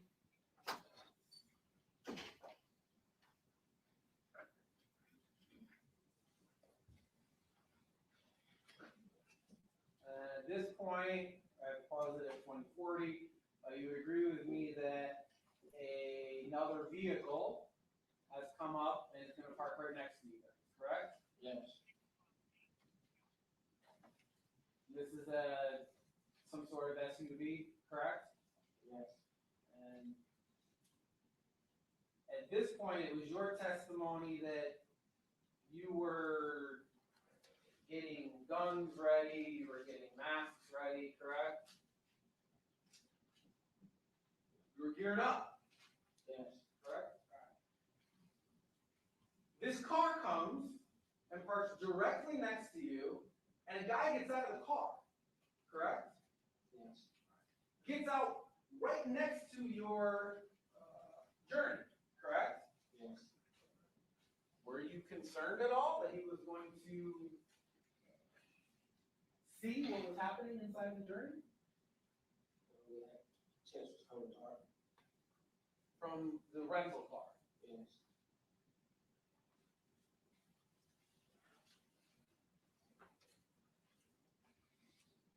Do you agree with me that the person gets out and opens their trunk, correct? That we can see on the video, Yes. correct? And immediately thereafter, we're now at 21:56, a third car comes and parks directly behind your journey, correct? Yes. And it stays there for a fairly short period of time, just long enough for some interaction to occur with a human being and the person that is in that, whoever's in that car, correct? Objection, counsel testifying and also speculation. Is that correct?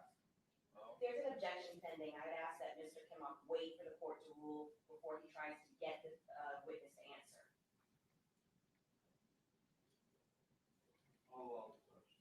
Thank you, Judge. Can you repeat? Yes. Let me back up the video. All right, we're stopped at 22:10. At this point, we have a car that is parked in the street directly behind your journey, correct? Yes. And the car is only there for a few seconds, correct? Yes. And there is some interaction that occurs between some person in this area and that car, correct? Yes, I don't understand.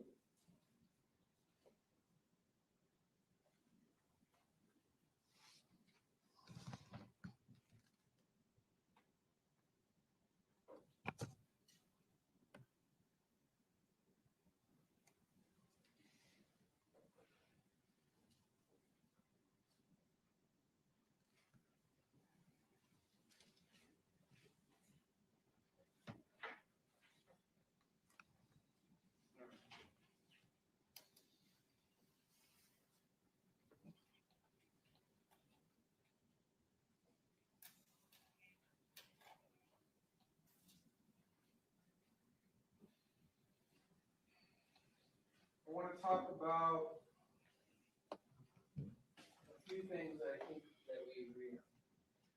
Am I correct that before you were arrested, well, at the time you were arrested, at the time of this murder, you did not have a job, correct? Yes. And am I correct that it had been several years since the last time you had worked, correct? Yes. Michael had a job, correct? Yes. And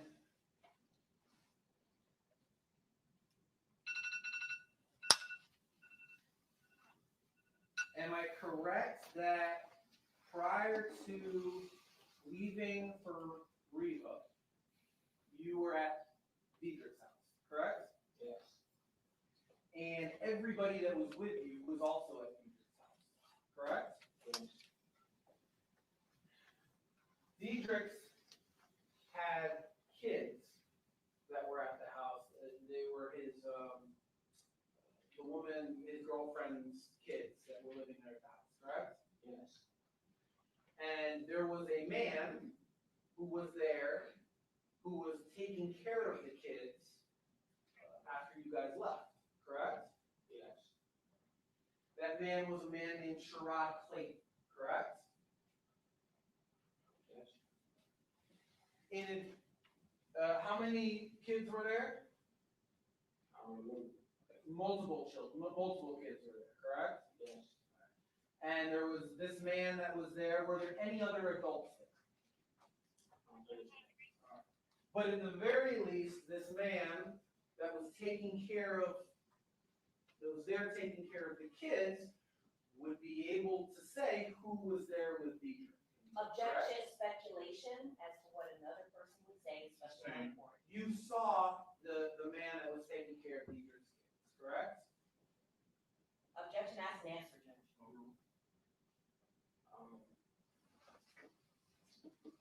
I didn't see him taking care of kids, but I saw him there. You saw him there at Deidre's house. Okay, and thank you for clarifying that.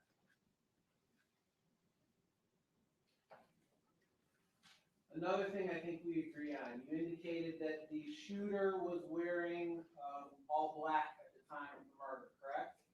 Yes, All right, he was wearing a black hoodie, correct? yes, Wasn't a red hoodie, correct? no, Wasn't a blue or a gray hoodie, correct? yes, He was also wearing black pants, correct? yes, He wasn't wearing army pants, correct? yes, He wasn't wearing shorts, correct? yes, He was not wearing blue jeans, correct? yes, The two people who did the murder and the robbery, am I correct that they were not wearing gloves? yes.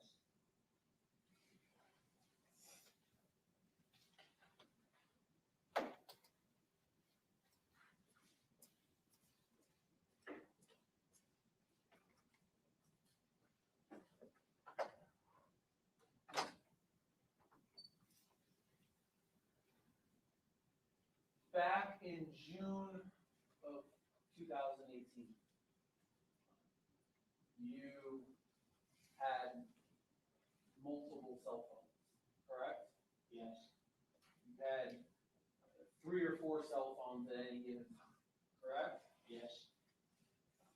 And how many phones did you have with you at the time of the murder? One,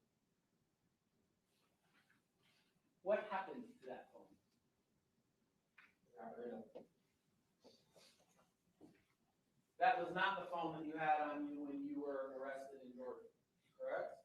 Yes, How did you get rid of the phone?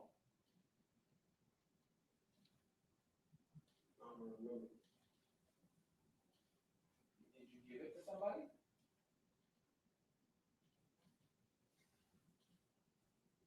I don't remember.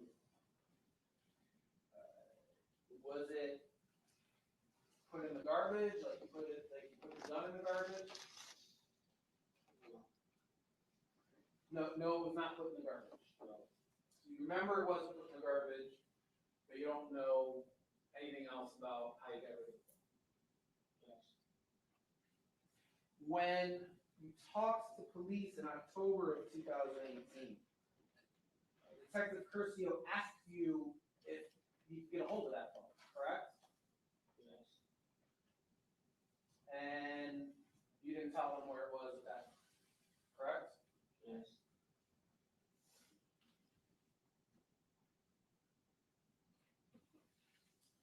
I want to go back and make sure the jury fully understands the times that you talked to police in this case.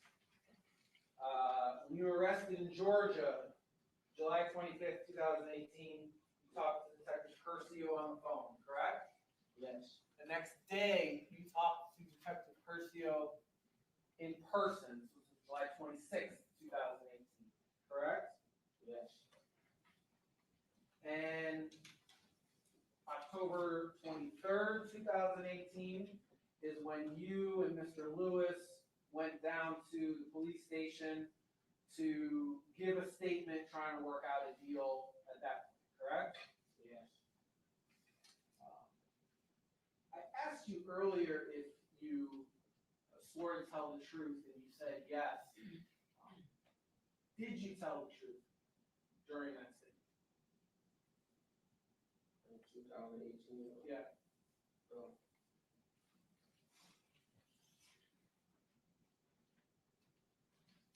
I took your deposition on December 8th of 2022, which is a couple months ago, correct?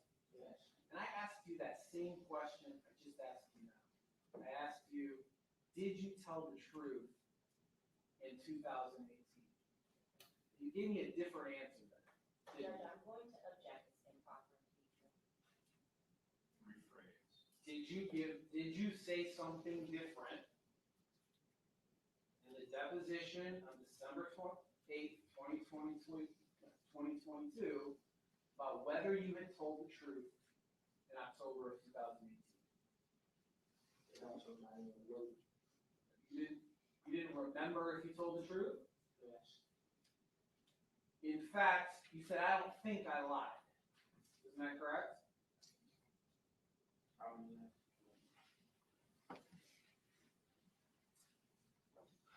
We've got the October 23rd, 2018 statement. We've got the July, and then 4 years later, you go in July 28th, 2022, and that's when you gave the statement to this prosecutor, correct? Yes. We discussed that you swore to tell the truth in that statement too, correct? Yes. Did you tell the truth in that July 28th, 2022 statement? Yes. Isn't it true that what you said in July of 2022 to this prosecutor that ended up you getting you a deal was significantly different than what you had said in October of 2018? Objection, improper impeachment.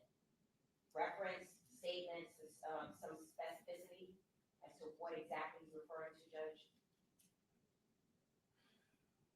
I'll allow counsel to get there. I'll allow this question. Thank you, Judge. So you're repeating the question. Isn't it true that the statement you gave in July of 2022 that enabled you to get the deal was significantly different than the statement you gave when you first tried to get a deal in 2018? Objection, Judge. There were 3 statements in 2018. October of 2018. Thank you for clarifying. I'm not sure, I'm not sure what you asked. Or did you tell the prosecutor different things than what you told Detective Curcio 4 years earlier? Objection, Judge. May we please go sidebar?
Curcio, October of 2018, correct? Yes. 4 years later, you talked to this prosecutor and some others in July of 2022, correct? Yes. And am I correct that in those 4 years, your statement about this murder changed significantly? Yes. You changed your story, correct? Yes. Judge Rogers? Alright, so. Good point for us to break for the day.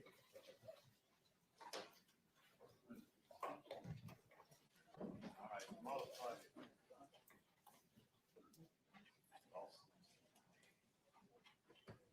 Alright, first of all, let me do like I always do and tell you not to form any definite opinions in the merits of the case till you hear all the evidence, arguments, counsel, instructions, or law by me. Till that time, don't discuss the case even among yourselves during the course of the trial, don't take recesses, this committee is separate from what personal affairs. During these recesses, you will not discuss the case with anyone or commit any more to say anything to your presence, anyone who attempts to do something, stop, jury, leave them, advise one myself. See any of the parties, witnesses, counsel, defendants, anyone else in the hallway, they'll ignore you, they're not being rude. So as far as tomorrow goes, my Friday morning calendars are significantly larger than the rest of the week. So what I'm going to do tomorrow, and I mean, every day I kind of tell you what's going to go on for the next day, so I don't want to get too far ahead of us, but sort of in the back of your mind, Fridays are always going to be a little bit different, usually. So what we're going to do for tomorrow is I'm going to have you come in at 1. So I'm going to presume that you've eaten a lunch beforehand. You will not take a lunch break. But I don't want to have you come in at 10:30 and then my morning runs longer and you're just sitting around for no reason. So 1 o'clock is when we will. I'm sorry, Your Honor, I did not mention to you, because I thought we had that normal break, I set an important video conference for 1 o'clock, it'll take about 15 minutes. I'll be a little. So 1:30. 1:30, we will reconvene, actually be here about 1:15, but we won't take the lunch break, so eat lunch beforehand. I will at least have some kind of break between then and the day, but we'll get as much accomplished as we can. And Fridays will be more like that, where we're more likely to only be in session in the afternoon, but obviously each night when we break, I'll tell you what the schedule is for the next day. So we got a little morning off tomorrow. All right. Please remember to follow my admonishment not to partake of any media involved in this case. Have a great evening, and I'll see you tomorrow.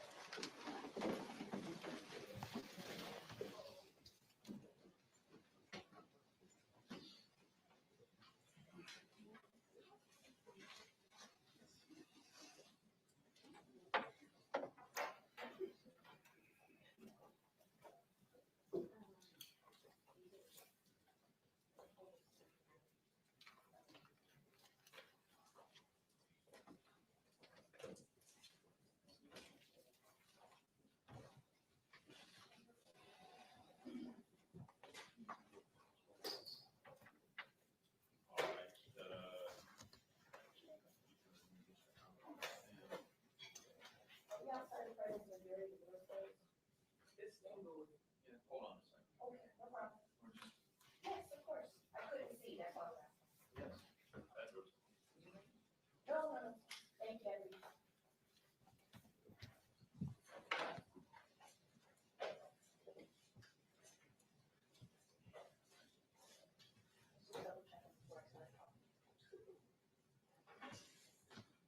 All right, parties present, jurors are absent.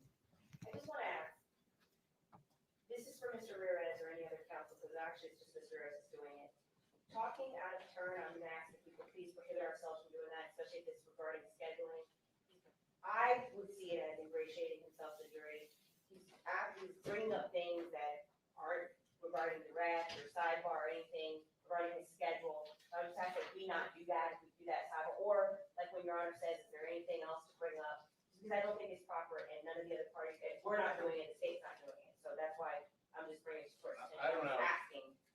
It's always best to let me know beforehand. I don't have any difficulty with what went on. I was telling him to come back at 1. Other than saying, can we have a quick sidebar for that? He just said, I've got something that will be done by 1:15. There was nothing improper. Okay, and I only brought it up because he spoke directly to the jury, judge. That's why I brought it up. He might have been looking there, but I thought the comment was more directed towards the bench. Okay. In any event, thank you. Anything else we need to discuss tonight? Nothing, what time did you finally? 1:30 is when they're coming back.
June 18th, 2018. I'm talking about the day before, where there was some type of agreement or plan, however you want to refer to it, to rent a vehicle. Do you recall that? Yes. Okay, so tell us about that.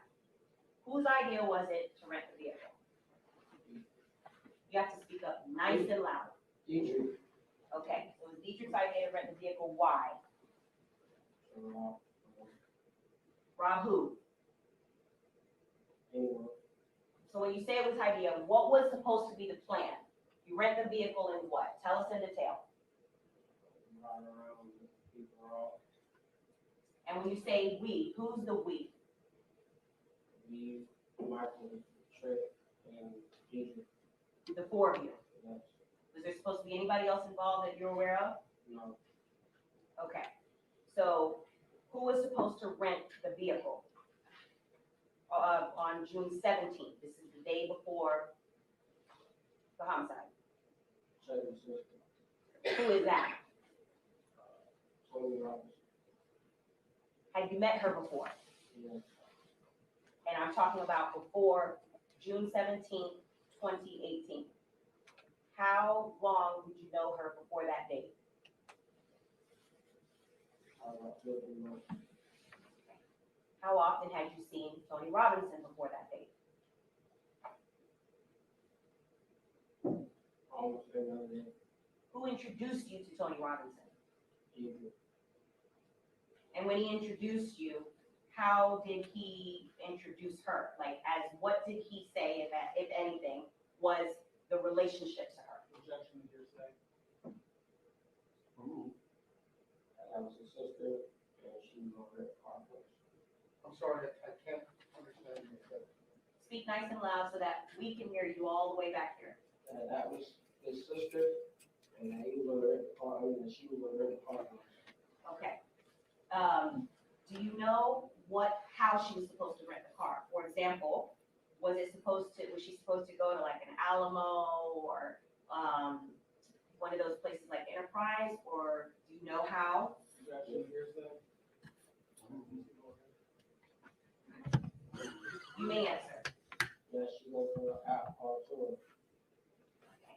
Had you, or to your knowledge, any of the co-defendants ever used that app before? No, Okay, so this was the first time? As far as you know, using that app to rent a car, just in general? I don't do it, like, she work. Okay. Now, the app that she used, why was it that she was renting the car for the four of you? I'll ask you, breaking it down. Were you able to rent the car? No, Okay. And do you know why she was renting the car? If you don't know, it's okay. Objection to hearsay. not really. Okay. There came a point in time where the car had to be picked up, as far as you know, correct? Yes, Who picked up the car? me. Yeah, Were you- me and Michael Booker. Okay. And was there anybody else besides you and Michael Boatwright that picked up the car? Yes. Who? Tony Roberts, Where did you pick the car up from? somewhere in Maryland, And when did you pick up the car? I still am hard, I can't do it. June 17th, 2018.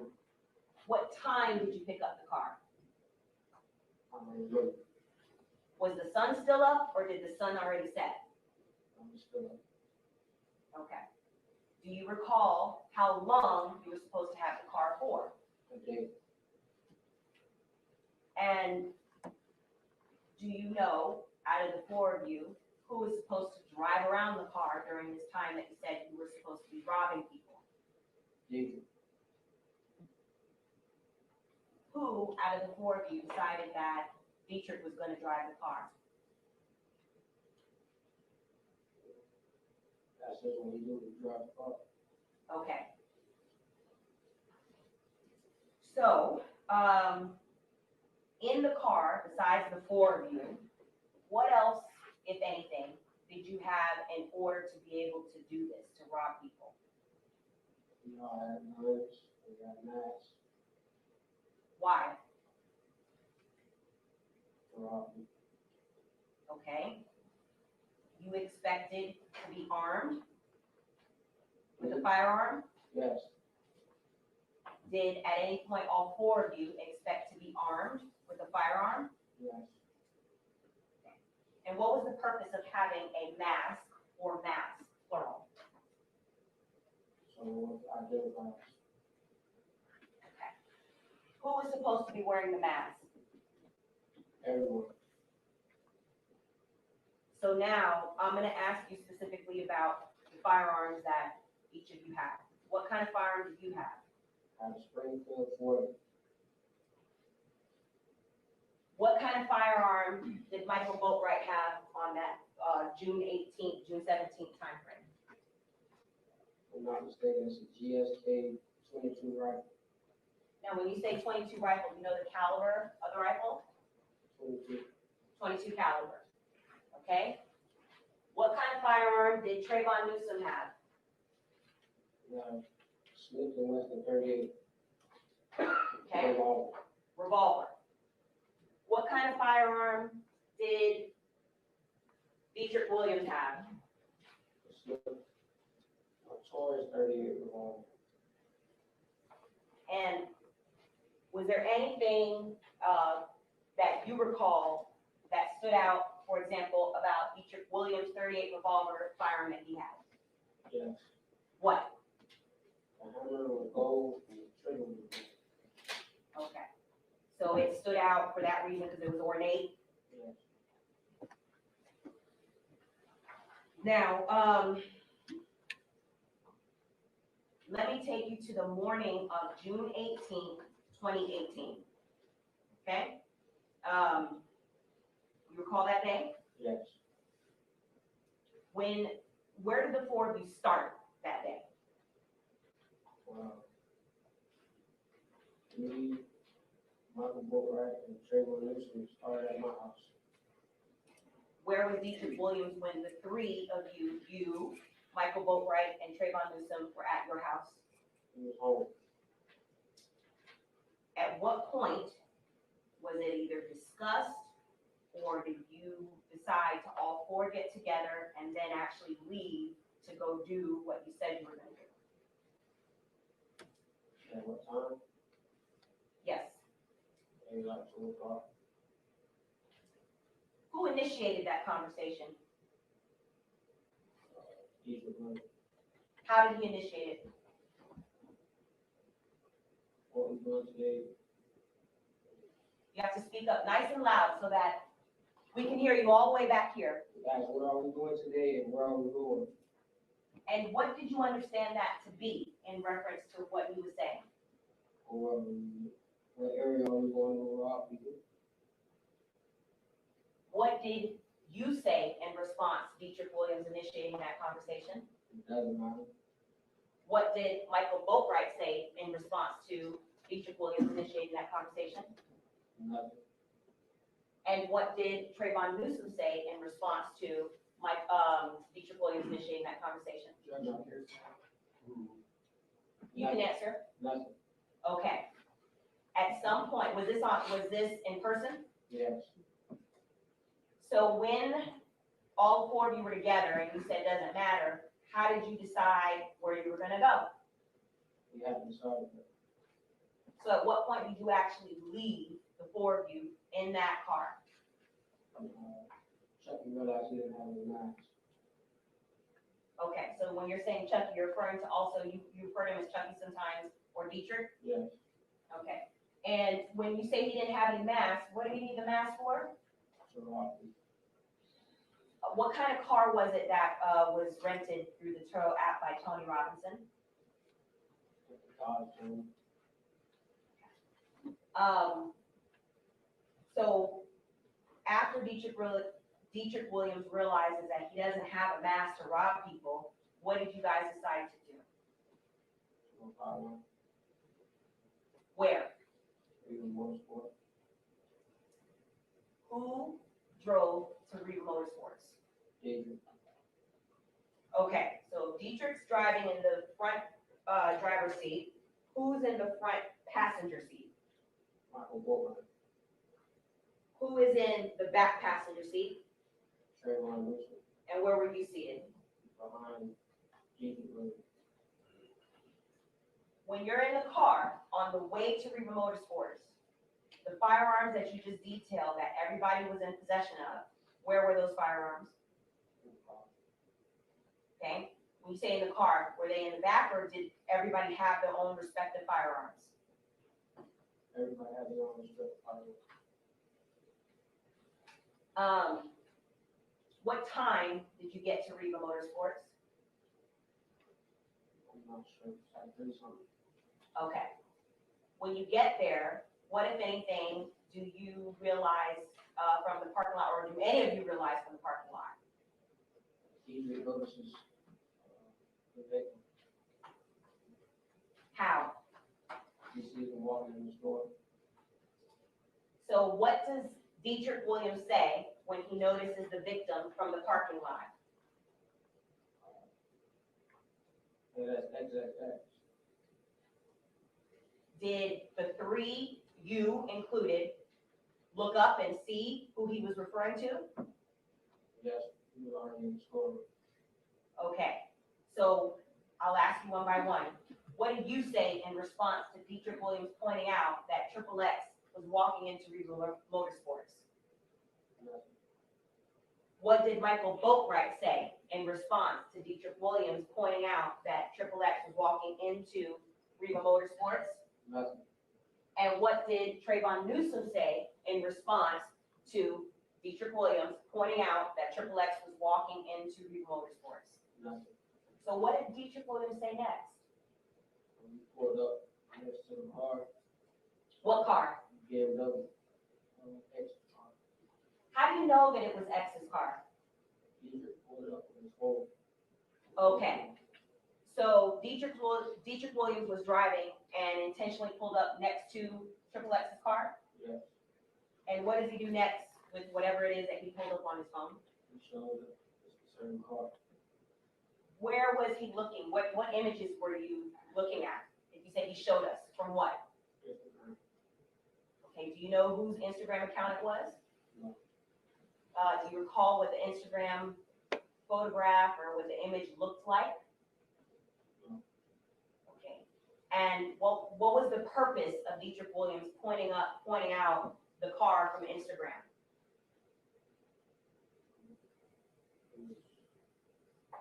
More than robbery.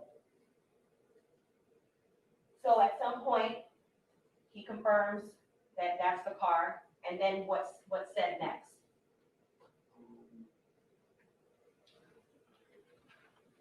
They tell me to go inside with, Gigi, to see if that's him.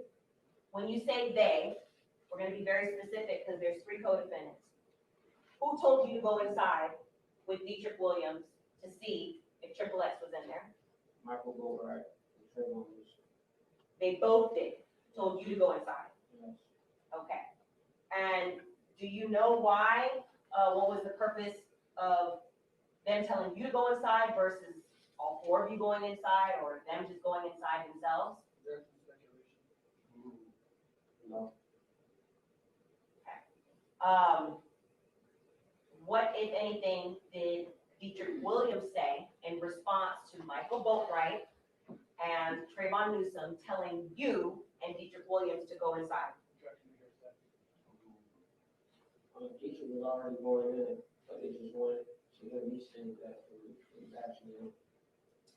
So they wanted to hear it from you as well. Yes, And the purpose you're saying for going in is to confirm that it was actually XXX? yes. And if it was XXX, if there was a confirmation, then what was supposed to happen? What was the plan? There was no plan at the time. So when you say to confirm that it's him, was there going to be a next step as far as to target XXX? I don't know, I told him. Okay, so at some point after Michael Boatwright and Trayvon Newsom tell you to go inside, you actually go inside? Yes, Who do you go inside with? Gigi. Do you recall how you were dressed? Yes, How were you dressed? black t-shirt, black jeans. How was, Dietrich Williams dressed? Great, undershirt on, I put sweatpants and some orange socks. How was Michael Boatwright dressed?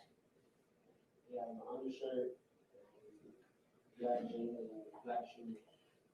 How was Trayvon Newsom dressed? Gray sweatpants, black shoes, and a t-shirt. Okay. Now, excuse me, when you go inside, before we have to get to the point where you go inside, how tall are you? 5'8", 5'1". How much do you weigh Now, at the time in 2018? 34. Okay. And I'm asking you in relation to, first starting with Dietrich Williams. Were you heavier than Dietrich Williams or thinner than Dietrich Williams? Heavy. Trayvon Newsom, were you heavier than Trayvon Newsom or thinner than Trayvon Newsom? Heavy.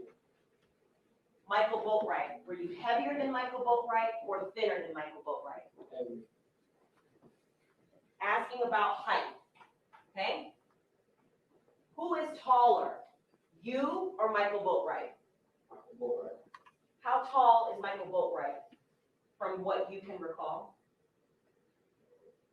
6'1", 6'2", 6'3".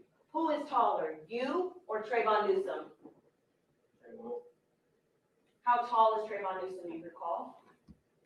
5'5", 6'5".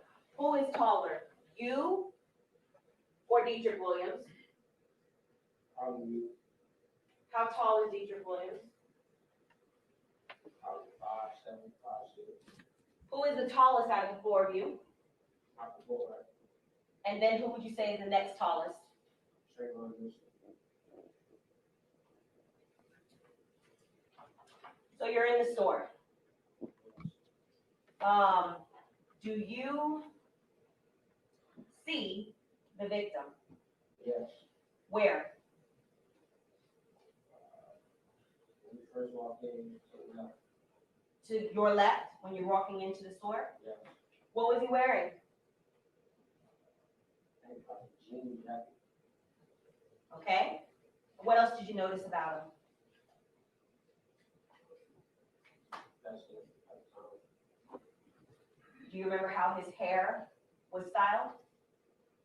ponytail. Do you remember if his hair had any colors or anything like that to it, or what color his hair was? Blonde.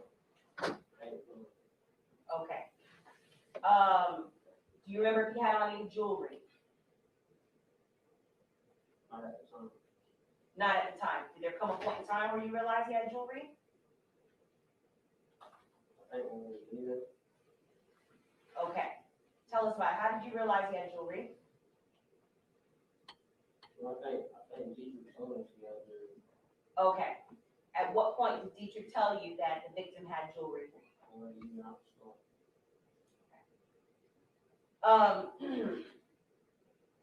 Did you see if the victim was with anyone?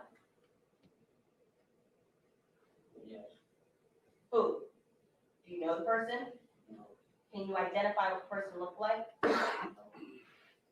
Do you know if the person was male or female? No. Do you know what race the person was? Black.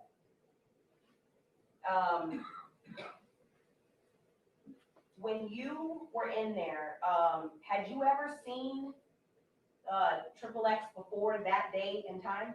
No. Do you know if Michael Boatwright was familiar with XXX? He didn't know. Do you know if Trayvon Newsom was familiar with XXX? He didn't know. Do you know if Dietrich Williams was familiar with XXX? Yes. What did he say, or how did he tell you he was? Showed us his Instagram. Do you know, was he a follower on Instagram? Okay.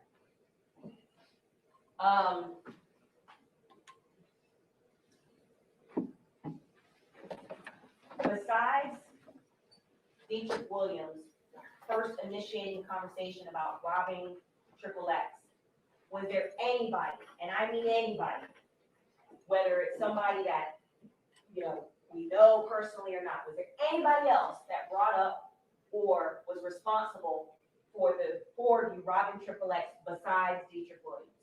No, Was there anybody, for example, that hired you to do this? no, Was there anybody that initiated it for any reason that you haven't told us today? no. Now, when you spotted XXX, did he actually, could you tell, could XXX see you? I don't think we can. Where did you go from that point? Did you stay around XXX or did you continue to walk on? Where? Why? That's what I'm asking. So what did you do when I say you and Dietrich Williams, what did you do next? I'm walking, and I'm trying to call Michael Bullwright. When you say try, what do you mean you tried? Calling him, Why were you trying to call Michael Boatwright? telling him that I was in, Okay, remember, keep your voice nice and loud. Okay, so, what did you do next after the call wasn't able to go through to Michael? Nothing. How long were you in the store? probably 5 to 10 minutes.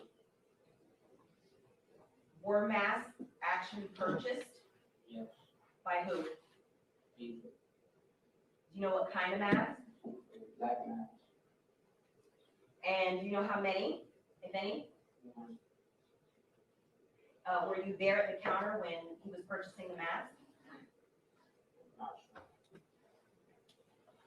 After Dietrich Williams purchased his mask to rob that day, where did you guys do next? Started walking outside, like walking toward the car, looking down the store.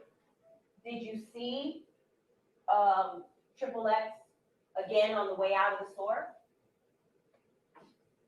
Actually, yes, Where was he the second time you saw him? I wouldn't say the same spot. Do you know if XXX noticed you the second time on the way out? What, if anything, did you do next? Lost the car. So based on what you're telling us, you exited the store first before XXX? Yes, Okay, where was the car? And by the car, which car are you referring to? which car? That you walked to? Truck, like the guys are Where was it? in the parking lot. And who was it that parked it there? Jesus, So when you get back into the car, what position, who was the driver? Jesus, Who was the front passenger? Michael Bullwright, Who was the back passenger? Trey Williams, And where were you seated? behind you. And now that you're back in the car, where are the firearms? The car, Where? Are they in the lump in a trunk, or does everybody have their firearm on them? around there close by. Okay. At this point, what do you discuss now that the four of you are back in the car, and do you confirm for the three co-defendants that you indeed saw XXX? I tell him I saw Triple X. They get quiet. And Dietrich asked me what are they gonna do. I tell them,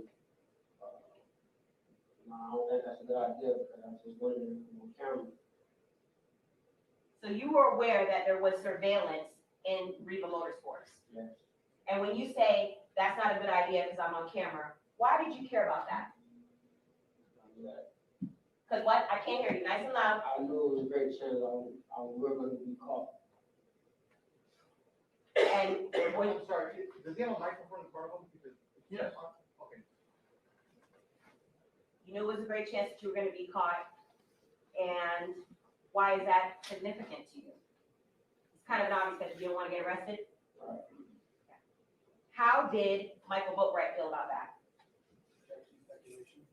What did he say he felt about that? He didn't really want to do it anymore. How about Trayvon Newsom? He didn't want to do it. And what did Dietrich Williams say? He asked me to scared. He asked the two, Trayvon Newsom and Michael Boatwright, if they're scared. Yes. And what, if anything, in response to Dietrich Williams saying, "Are you scared?" did Michael Boatwright do? So I already want to get him. All right, we're gonna get him. Who's the him? Triple X. What, if anything, in response to Dietrich Williams saying, "Are you scared?" did Trayvon Newsom do?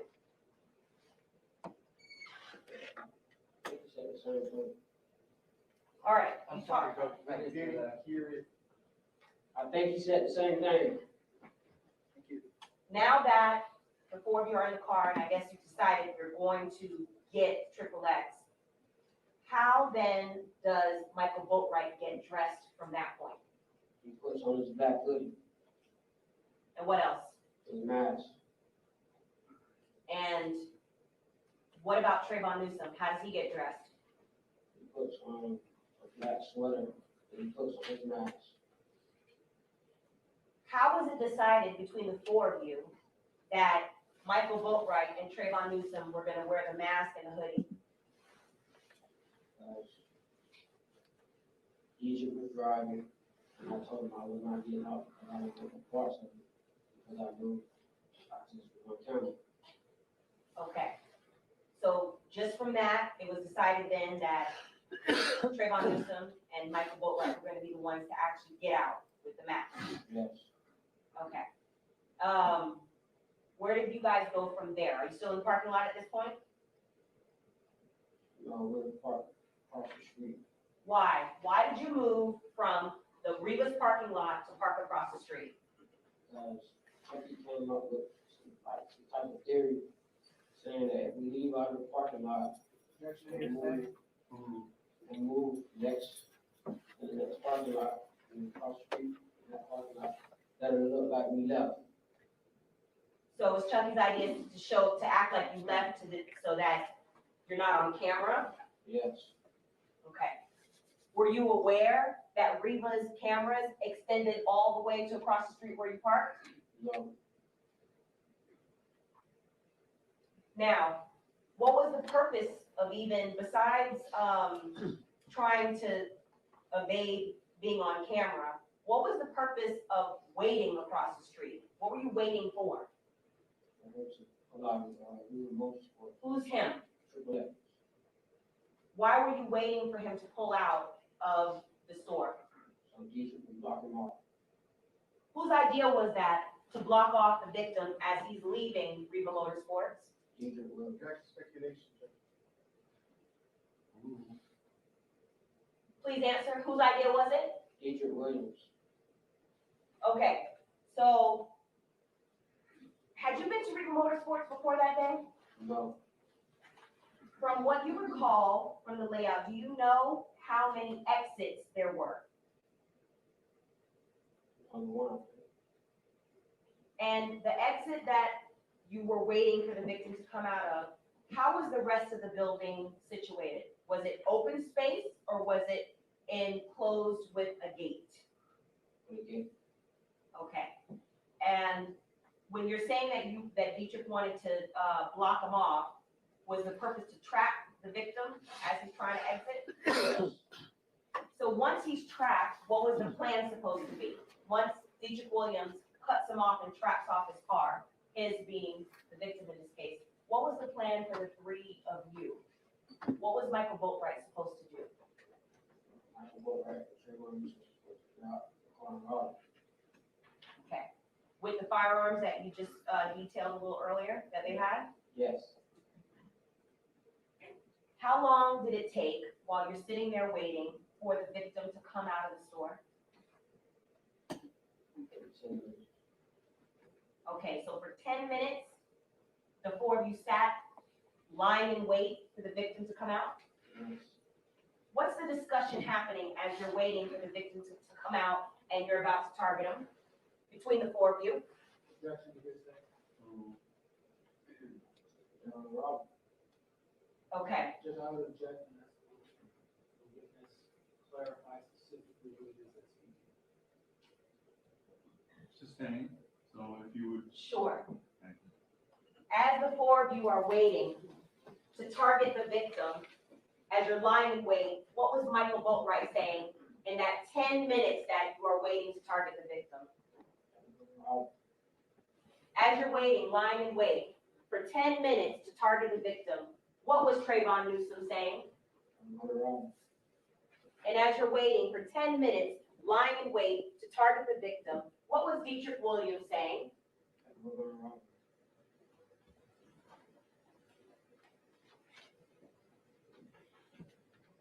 Eventually, does the victim come out? yes, Who is he with? someone, Did it appear, from what you can tell in your vantage point, if the victim was armed? Did it appear from your vantage point that the victim even had any idea or knew from your vantage point, based on his demeanor, of what you guys were about to do? That there was some danger that was approaching? no, Okay, so the victim gets in the car. What position does the victim get? What position of the car, his own car, does he get in? he's driving, What about the gentleman that you said, the black male that he was with? he's on the passenger side, And what happens next? they drive around, as they're coming out of the RIVA Motorsports, he just drops them off. And I can go right, they want to drive up. When you say get out, did the car, tell us the speed in which this happened. For example, did Michael Boatwright drive obeying the limits of the law and gingerly pull out in front of the victim? Or how fast was he going? He's at a speed, Okay, how fast did Michael Boatwright get out the car? very fast, How fast did Trayvon Newsom get out the car? very fast. Was there any discussion prior to that the two of them, referring to Michael Boatwright and Trayvon Newsom, were gonna get out the car at the same time, and then what they were gonna do once they got out the car? Okay.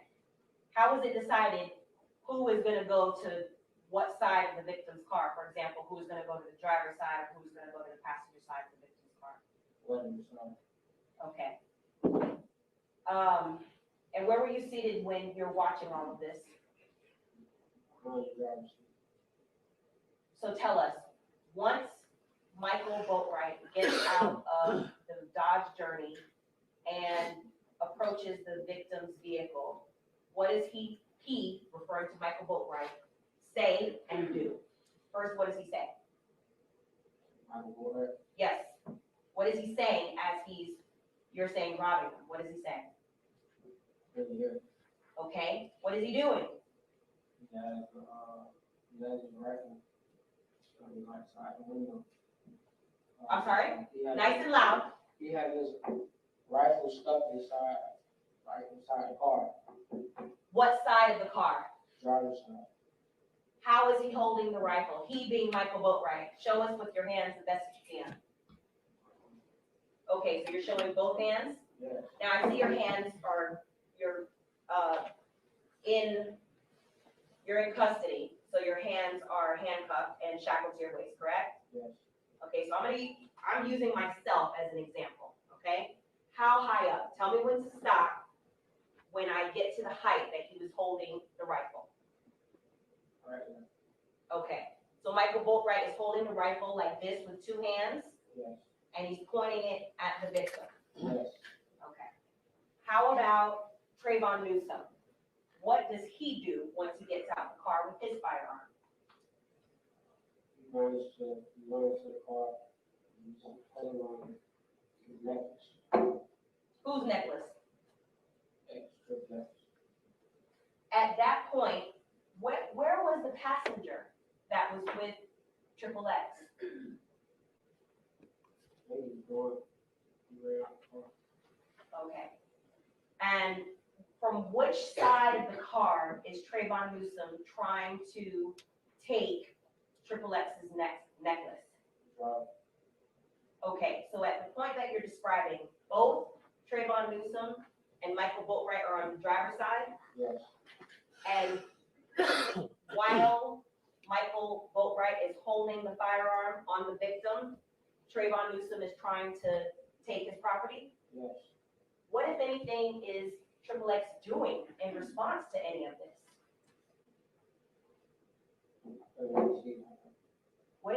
Could you hear what he was saying? What is Trayvon Newsom, if anything, what is he saying? Were you able to hear him? No. At some point, what happens next after they being Trayvon Newsom and Michael Boatwright are on the same side of the driver's side of the victim's car? What happens next? Michael Boatwright pushes Trey like to go on the other side. Does Trayvon Newsom go on the other side? Yes. And what happens next? Reaches inside the car and grab. Trayvon Newsom reaches inside the bag. Inside the car and grabs the bag. What bag? Privilege bag. Okay, do you remember what kind of bag it was? Yes. Tell us. The Louis Vuitton bag. What does Trayvon Newsom do after he grabs the bag? As he's grabbing the bag, shots are fired. Judge, I'm gonna ask him to speak to the microphone. As he's grabbing the bag, shots are fired. Who shoots the shots that are fired? Michael Boatwright, And who does he shoot? Triple X, Where does he shoot him from? What side of the car? driver. So if Triple X is in the driver's seat and Michael Boatwright is in the driver's side, the shots are coming onto Triple X's left side or right side? Which side? Yes. Okay. And what happens, how many times do you recall that Michael Boatwright shoots Triple X? Maybe like 2 or 3 times. What does Triple X do as a result of that? What does Michael Boatwright do next? What does Trayvon Newsom do? Coming out, slips and fall a little bit, and runs the car. What does Dietrich Williams do? Now, are all 4 of you back in the Dodge Journey? Yes, What does Dietrich Williams do? he drives off.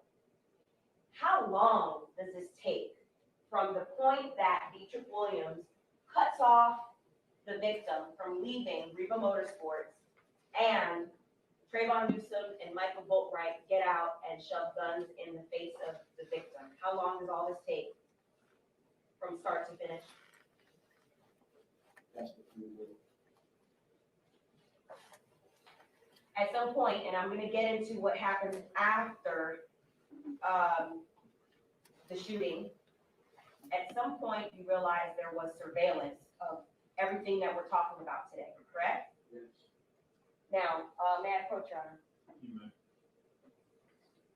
I'm gonna show you what has been pre-marked for identification as State B.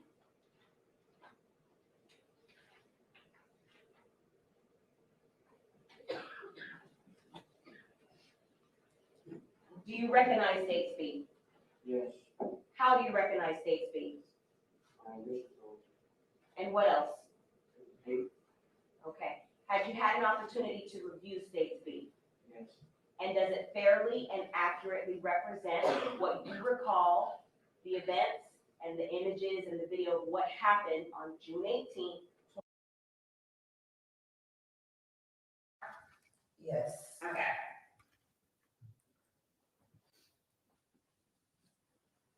As you turn around to go back into the store. Yes. Okay, do you remember why did you turn back around? Cause I was 7 months pregnant, so usually I like a lot of whipped cream, and then they had like a strawberry milkshake. It usually comes with like crumbles and stuff. They didn't have that on my milkshake. So that's the reason why we turned around. Well, I turned around. Okay, so when you turn back around, do all the girls go back into the store with you? Yeah, they go to the store. Okay, now when you get inside the doorway, what happens? Do you see anyone? Yes. Okay, who do you see when you get inside the doorway? Miss Cooper, and I can't remember I don't know if it was the other girl, she was like a dark skinned girl, I just cannot, like, I don't know her name, like, You don't have to I know don't her remember. name. Okay, thank you. So there were two women there when you come into the I doorway. think it was 3, if I'm not mistaken. Okay. Now, when you first get into the doorway, is there a conversation that happened with these women? Yes. Okay. And have you learned that the Wawa was equipped with surveillance? Yes. Okay, have you seen that video? Yes. Okay. And would it help with explaining what you observed on that night? Yes. Okay. So I'm gonna show you that video. It's State Exhibit 1. And then as soon as it's up, I'm gonna ask you to identify some of the people in the video, okay?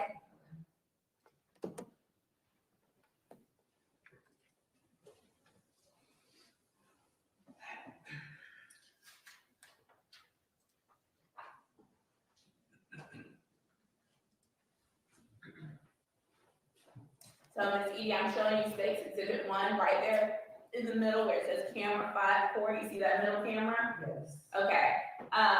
The person at the register in the white shirt, white dress or whatever, who is that? That is me. Okay, thank you.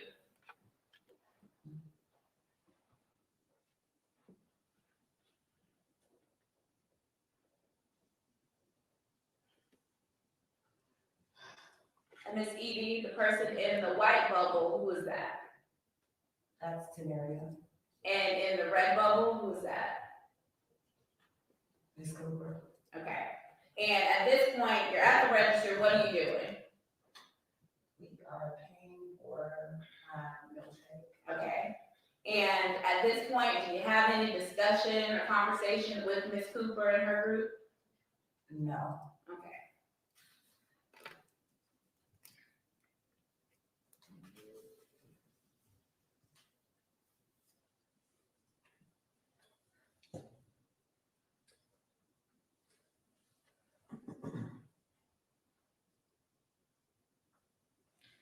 And Ms. Edie, while it's playing, I'm gonna ask you another question. Were there other people besides you and the girls and Ms. Cooper and her group? Were there other people inside of the store at the time? I believe so. Okay.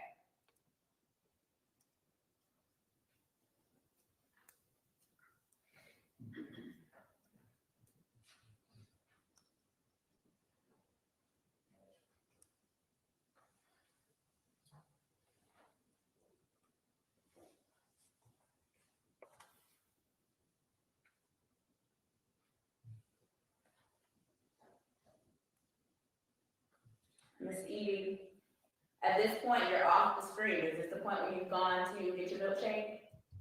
I believe so. Yes. Thank you.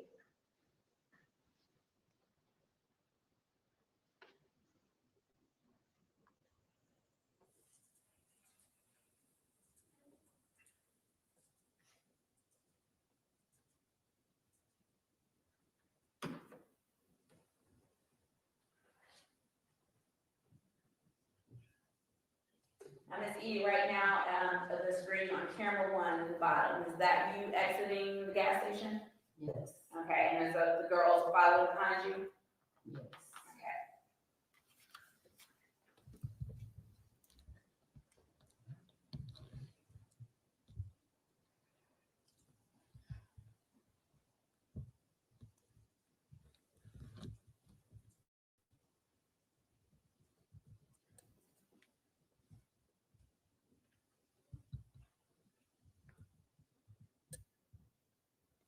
Ms. Edie, right now, camera 13, is this when you were describing you went back inside of the store after getting your milkshake? Yes. Okay.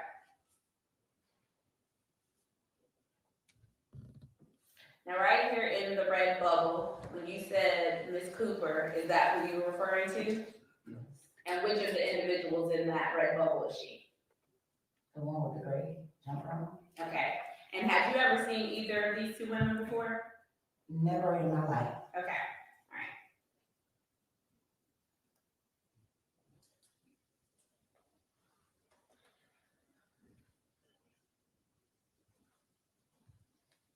And if you look at the conversation taking place right here, Ms. Edie, what was this conversation about? I think, if I'm not mistaken, that the little girl in the tie-dye kind of jumper, I don't know if she said somebody bumped her or, ran into her or something like that in the store. Okay, so were you trying to figure out what's going on right here? Yes. Okay.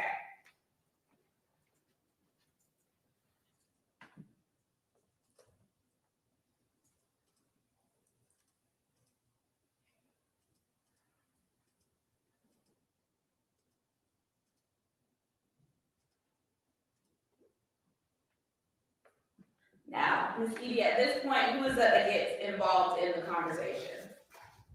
That's Tanaria. Okay, now why did Tanaria get involved in the conversation?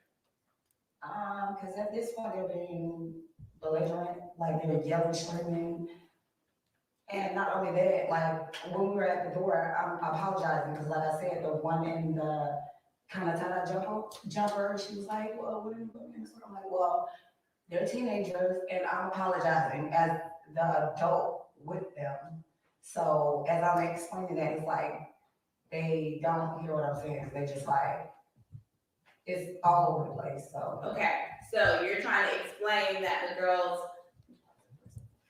you said, were you trying to explain to them that the girls were teenagers? I was explaining to them, I was apologizing at first. Uh-huh. Well, I was apologizing and I'm like, well, if you feel like one of the girls wants you, I'm apologizing as the adult. These are teenagers that I'm with, so. Okay, and you said, when you said they were belligerent, were you referring to Ms. Cooper and the other woman? Yes. Okay. And Tanaria gets involved in the argument. Why, what did they say? Why was she getting involved in the argument specifically? Because at this point she sees me like apologizing. We don't know these women, we've never seen them a day in our lives.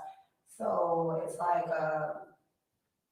it kind of agitated her, I don't know. Okay. She's seen me apologizing and I'm just like, okay.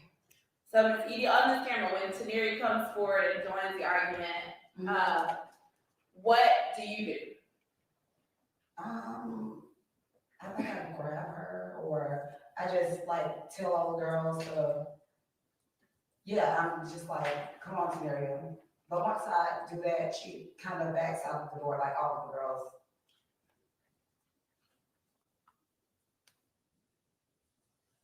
Because really, none of the girls were really taking it serious. They're smiling, laughing like this. We're like, who are these people? So is that what was happening right there? You're backing them out back out of the doorway? Yes. And why are you backing them back out of the doorway? Because at this point, they were Miss Cooper and whoever the other girl that she was with, they were still talking and going on, so. Okay.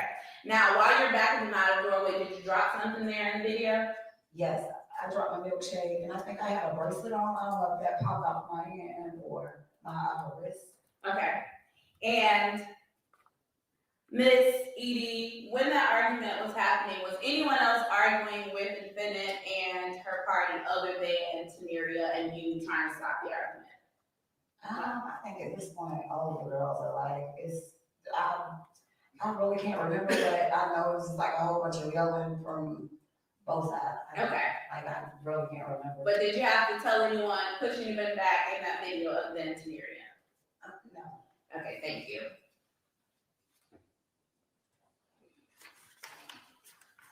Now, while you're in the doorway, did you see anyone with any weapons? No. Okay, and did anyone ever actually physically touch Miss Cooper or the girl who was with her? No. Okay. Now, when you get outside, I'm going to show you a video of you guys going outside. Is this?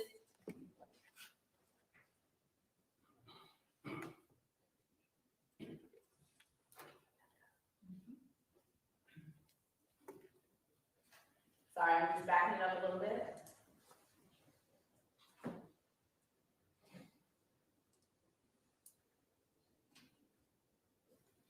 And are you going back out that same front door that I showed you? Okay. Now, Miss Edie, who is that in the red bubble that just went out to the vehicle that you can see now? You can see it on camera 13 and camera 12. Miss Cooper? Okay. And who is that walking back up towards the door? That's with the red dot. Yes, That's ma'am. in school. Okay. And at this point, is you all coming back out of that same front door? Yes, ma'am. Okay, and it's the white bubble scenario. Yes. Okay. Are people still arguing at this moment? Yes. Okay, and what are you doing? At this point, I'm still saying that these are teenagers. These are teenagers. You women are grown women. These teenagers will argue with you guys all night if you, I mean, you guys are grown women. That's basically what I'm saying. Like, they're teenagers, they're teenagers, they're teenagers. I don't know why. I probably said it like 50 times. Okay, were you trying to diffuse the situation? Yes, ma'am. Okay. Now, once you get outside, at some point, do you see someone with a weapon? Yes. Who do you see? Let me get a second. Who do you see with the weapon? Miss Cooper. Okay. And when do you see Miss Cooper pull out and what type of weapon was it? I could not tell you what type of weapon. It happened so fast, I did not know what kind of weapon it was. Okay. So at some point, do you see her do something with the weapon that's in her hand? Yes. What does she do? She spit before she shot the gun, so it was like like it happened so fast, it was like in a second. Okay. So you see her pull out a gun, spit, and shoot. Yes. You need a moment? Yes.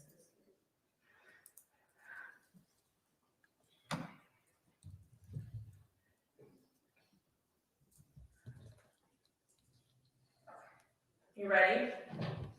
Yeah. Okay, so she spit and she shoots the gun. Who does she spit at?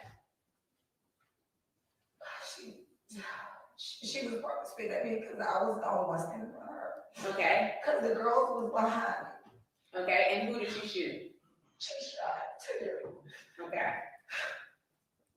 Now, you said the girls were behind you. Where were you standing? You look on camera 10, you see the red arrow at Ms. Cooper and the white arrow you set with Scenario. Where are you standing in relation to Scenario and the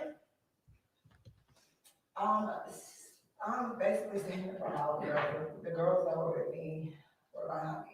So I'm just like standing here, like, I'm like with my hands, I'm like, they're teenagers, and she just shot her. Like she was nothing. Now, before the defendant spit and shot her firearm, you didn't, okay. Take a moment and let me know you're ready.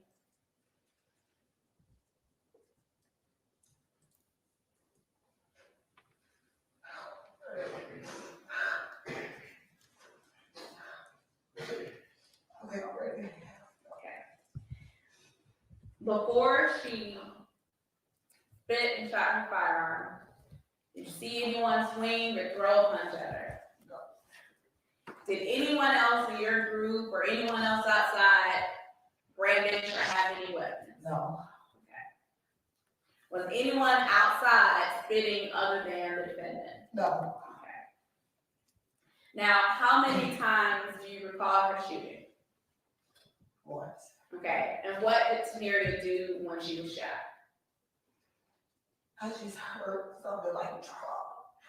And I turned, she just dropped on the ground. Okay, and what did you do when Scenario dropped to the ground? It was like, I just like, Did you drop to the ground with her? it was kind of like I turned around and she was on the ground. So I got out and it just, to see like, you know, what, like where she shot her at or where she was shot, because I didn't see like any blood or anything, and she was like not moving, kind of. And I was kind of like trying to talk to her, just trying to keep her up, and she was just like going out, and I'm just like, at this point, I'm just like, I can't like do it, like, Okay, because she was like, she wasn't verbally talking, but I'm like, can you breathe? She was like, no. And then like, when she said no, it was just like, her head just went back, and I seen the bullet hole like directly in her neck. Okay. Miss Edie, after Tanaria was shot, could you see where the defendant went? No, I was not even paying attention to her. I was trying to see about my child laying on the ground. Okay, I didn't care where they went. I wasn't like even paying any attention at this point. Like I said, I was just trying to see what was wrong with my child, trying to make sure she was okay. did you see anyone get in the vehicle? That was what you were right here. I didn't see them get in the vehicle, but as I'm on the ground trying to make sure my child is okay, I see brake. You know, if you was to put the car in reverse, I see like the white lights that come on and the red lights, so I'm like, turn, like, I know they're not gonna back up. But at this point, I'm still not, just like, and still just trying to make sure my child is okay. Okay, so you said you're on the ground with Tanaria and you saw lights come on that vehicle. Yes.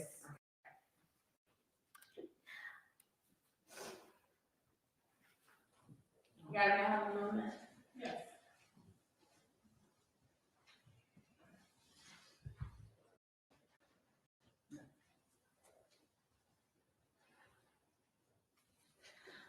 Now, Ms. Edie, the person who shot Tanaria, do you see her in the courtroom here today? Yes. Okay, can you identify where she is seated and an item of clothing that she is wearing? He is to the right of me, she had on a black shirt. Okay, you gotta make the record reflect the witnesses identify the defendant. And had you ever seen, the defendant before? No, And have you ever seen either of the women who were with her before? I've never seen these women in my life. Okay, and do you know if she knew your daughter? I know she didn't know my daughter. Me and my daughters are really close. Me and my family are close knit, so I know like all of my daughters. Okay, And you're not having no further questions at this time. All right, thank you. Hey, Sean, could we, since you're for a moment while we get the car prepared for our costume meeting? Okay, is it gonna take a long time? No, just a few minutes, like a minute or two. Okay, ladies and gentlemen, if you'll leave your notepads behind on your seats and just have a step into the jury room, and we will leave you out.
sorry, I'm not gonna make this long. I do have some questions, and I'd like you again to look at the video for me and ask you a few questions about that, okay? Okay. I'm gonna ask you to.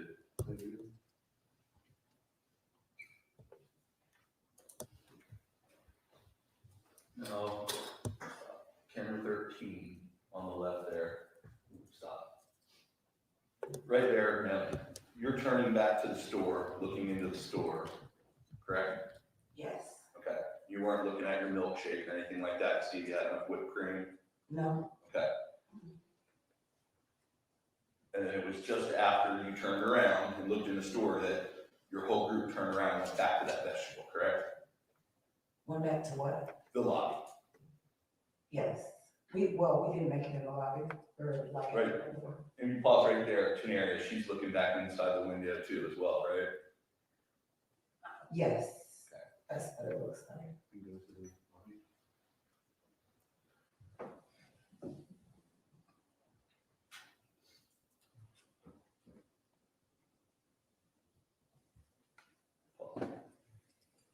So, man, at this point, this is when Ms. Cooper and her friend are exiting the store, and you're coming back in, correct?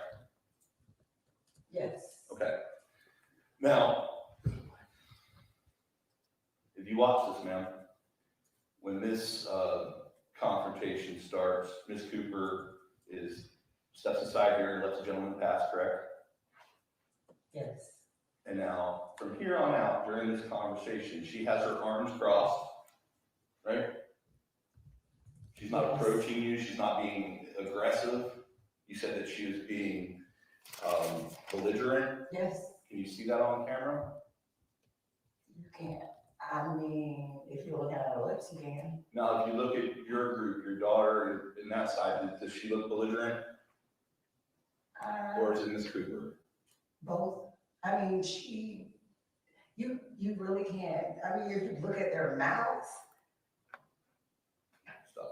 I think Shantavia was being more so aggressive than Tenaria, because at first I was talking, like I said, I was explaining to her, because the other one in that jumper there, she was like, somebody bumped her in the store, and I'm like, well, I apologize for them. I was apologizing, and I guess Ms. Cooper didn't want to hear that.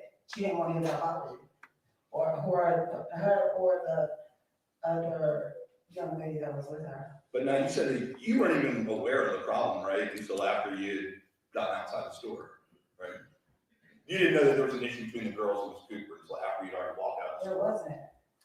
There wasn't an issue in the store with the girls. Well, you were aware that Ms. Cooper was spit on in the store, correct? No, Okay. because I was standing, if you can see, I don't know how you can see, I mean, I don't see where she could have spit, because. Ma'am, I just asked you, were you aware of whether or not she was spit on in the store? No. Okay. Now, when you left the store, right, you spilled your milkshake, right? Well, you didn't spill it. Your daughter came up, knocked it out of your hand. The milkshake goes on the ground. She didn't like knock it out of my hand. It was like an instant, because I really like kind of hit my hand on the door, kind of, but it kind of looks like she knocked it out of my hand. It does. Certainly, Ms. Cooper or her companion weren't the people that knocked it out of your hand, correct? Yes. Now, you leave the store after the milkshake spills. You go out. When you walk out, you said your car is to the far right, correct? Yes. Okay. Now, in this photo here, well, let's get well, now, so up on the camera 13, you see the red dot down there where Miss Cooper is, correct? Yes. And there's 1, 2, 3 cars to the right of where she is. Are any of those cars yours? No. Matter of fact, you're even further down to the right, correct? No, because probably right after this last truck, the parking lot kind of goes like this way, and then it like goes this way. So my car was like right after, I would say probably that truck. Okay, It perfect. wasn't too far out in the parking lots. I get what you're saying. So the front's like this, right? And there's all the cars parked like this, but then on the side, It's like the cars are parked this way, right? It's like really close together, the parking spaces. Like around the corner. Let me just stop out for a second. I just need one person speaking at a time. So ma'am, if you'll let him finish his question.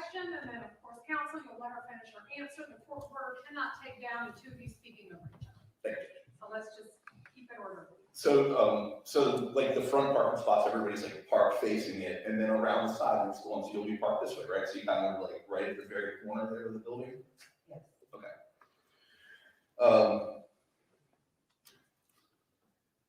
Now, when, after the milkshake got knocked out of your hand, Ms. Cooper didn't follow you guys out of the store, right? She didn't go out that entrance after you? At this point, I wasn't paying attention to Ms. Cooper. Okay, so you weren't aware that she actually went down and went out a different exit down by where her car was? No. Okay. But now, so you're outside after the milkshake spills. Your car's to the right. Why didn't you guys just go get in your car? Before we could even get to our car, like in the milkshake incident, it was just like, we wasted the milkshake, everybody was like picking up, I guess, the phone, or I think I dropped my bracelet, like I said, so we were like kind of turned to the door, so me and the girls were like kind of turned to the door, but we're not really paying attention. And then I guess when Miss Cooper come out the door and go in her car, she starts like saying whatever she was saying, like. And then that's when your group proceeded to go down to where? Not really, because Miss Cooper was like where that door is, where she went in her car, like we were kind of like 2 steps away. Okay. You just Like offered- Miss Cooper just went directly, why didn't she get in her car and leave? Well, ma'am, I'm sure the state attorneys will ask her that. I'm asking you. So you're saying that your group did not make a left and go down to where her car was?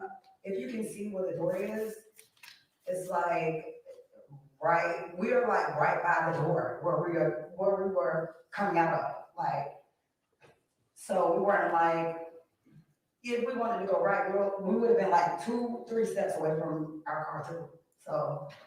Okay. So, but you certainly would have had to walk past those 4 cars right there.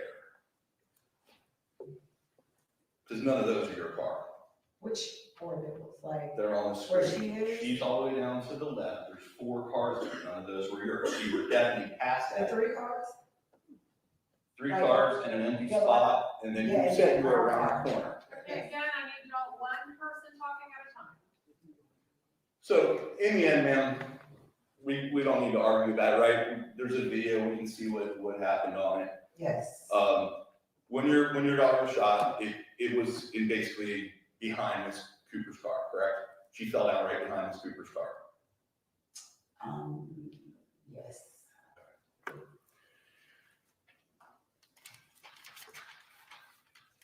During this whole incident, Miss Cooper never followed your group at all or advanced towards your group, did she? Yes, she did.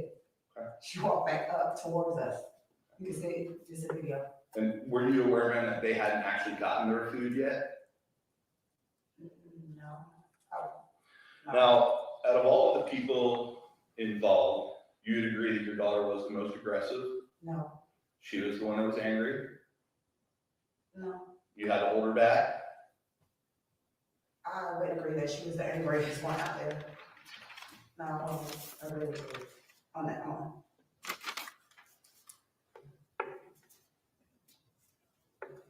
Ma'am, did your daughter use any drugs? No. And, you would know, correct? I'm a deputy, Your Honor. Any other questions? Whoever is. Whether she was using drugs that night, I think is relevant. Well, you didn't ask it like that, so do you want to rephrase and ask that question? Was your daughter using drugs that night? No. And would you be sure that she wasn't? Positive. Were you with her all night? Yeah. Okay. I actually took off work that night to be with the girls. So.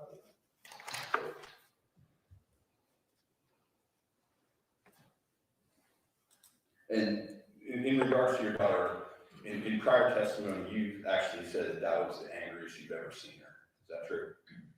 I do not remember saying that. And would it refresh your recollection if I showed you the transcript of your deposition? You can show me, but like I said, I don't remember saying that. We'll see. Yeah, page 44.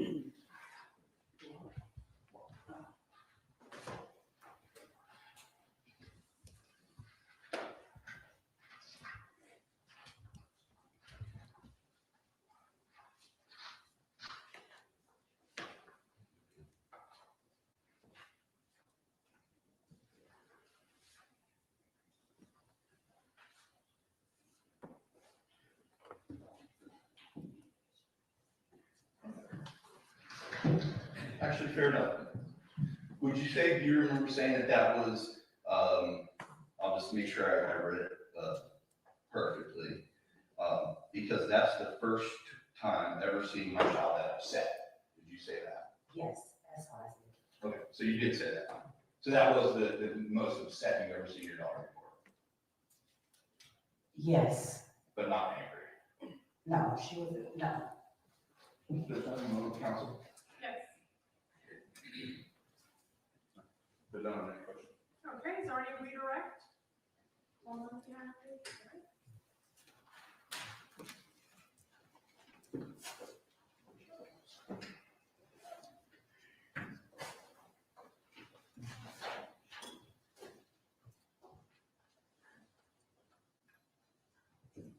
Right, I have no further questions. All right, and this one is the excuse. Yes, All right, thank you, Ms. Edie, you may step down.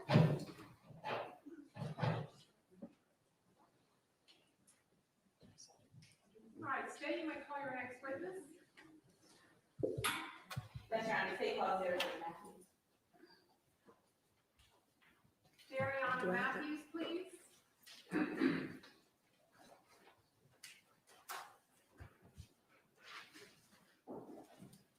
Dariana Matthews? All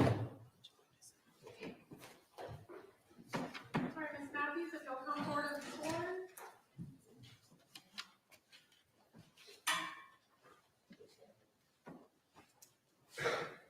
Please raise your right hand.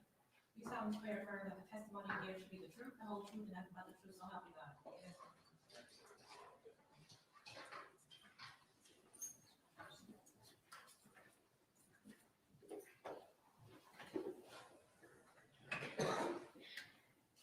All right, you may proceed, and if you'll just sit up a little closer to the microphone, Ms. Matthews. Go ahead. Good afternoon, could you please introduce yourself to the jury? And there, And can you please spell your name? Okay. I'm sorry, can you sit a little closer to the microphone and just speak up? Thank you. And Ms. Matthews, how old are you? Not 20, I'm sorry. Did you recently turn 20? Yes, Okay. And how old were you in July of 2020? 17. Okay. Ms. Matthews, do you live here in Jacksonville? Yes, ma'am. How long have you lived in Jacksonville? And do you work or go to school? Yes, Okay, where do you work? Wendy's. Okay. Have you already graduated from high school? Yes, Okay, when did you graduate? 2022. Ms. Matthews, do you know the deceased victim in this case, Scenario McClendon? Yes, How did you know her? she was my friend. And how did you first meet Scenario McClendon? Through our mothers. Were your mother's friends? Yes, And about what grade were you in when you first met Scenario McClendon? middle school. And was she in your same grade? No, Okay, was she ahead of you, behind you, behind me. a year behind? Yes, ma'am. And did you call Scenario by anything? TT. Were you with Scenario on the night that she was shot and killed? Yes, ma'am. And what were you all doing earlier in that day before going to Wawa? We had went out to eat. And who all were with you when you went out to eat? Me, my sister, her cousin, and her sister. Okay, so when you say your sister, what's your sister's name? Anaya. And her sister, you're referring to Teneria's sister? Yes, ma'am. And what's Teneria's sister's name? Anaya. Tanaya? Yes, ma'am. And her cousin, who are you referring to? Naia. Naia, okay. And was everyone in your group teenagers? Yes, And who was the oldest in the group? me. Now, after going to Applebee's, did you go back to Teneria's house? Yes, ma'am. And were you planning on spending the night that night? Yes, ma'am. And while you were at Teneria's house, did you guys eventually go to Wawa? Yes, ma'am. Why did you go to Wawa? For a milkshake. Who wanted a milkshake? Her mom. Teneria's mom? Yes, ma'am. And what do you call Teneria's mom? Miss Daniel. Miss Danielle? Yes, And what's her actual name? Sharonka. Is it Sharonica Danielle Edie? Yes, ma'am. Okay. Who drove you guys to Wawa? Miss Danielle. And that's Sharonica Miss Edie? Yes, ma'am. Okay. And when you arrived, who all went in the store at Wawa? All of us.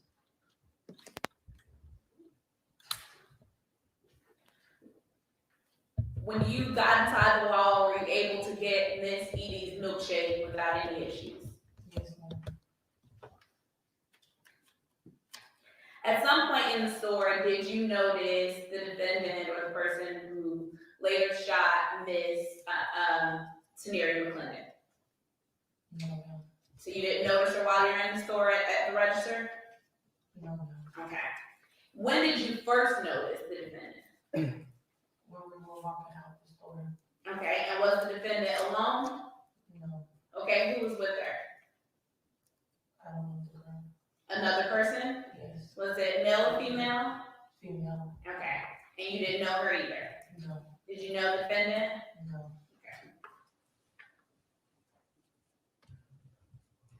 When you noticed the defendant, did you notice her say anything? Was there something about her that made you notice her? It's two things I don't like. So you heard her make a statement about two things that she didn't like, Yes, and did you know what she was referring to? no, Okay. Did anything further happen after that statement right there in that specific moment? no.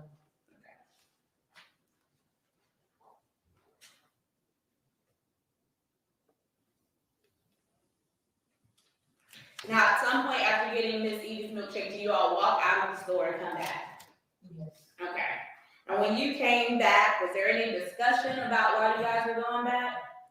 no. Okay. Who walked back first? Her mom. Miss Edie? Yes, Okay. And did the girls follow Miss Edie? yes. Okay. When you guys get back in the store, is there a conversation that takes place with the defendant and Miss Edie in the doorway of the Wawa? What's going on? What's going on? Who's saying what's going on? Miss Danielle. So Miss Edie? Yes, ma'am. Okay. And she says what's going on. Who is she talking to? The defendant. And how did the defendant respond? First of all, you're pregnant. So she said something about Miss Edie being pregnant? Yes, Okay. At some point, does Teneria get into the conversation?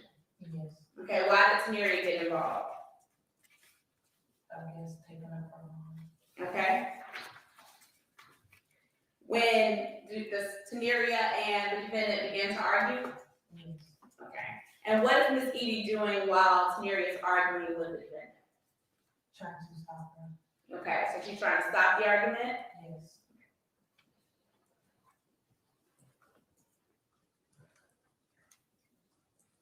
Was the defendant arguing back with Teneria? yes. Was her friend arguing? Don't remember.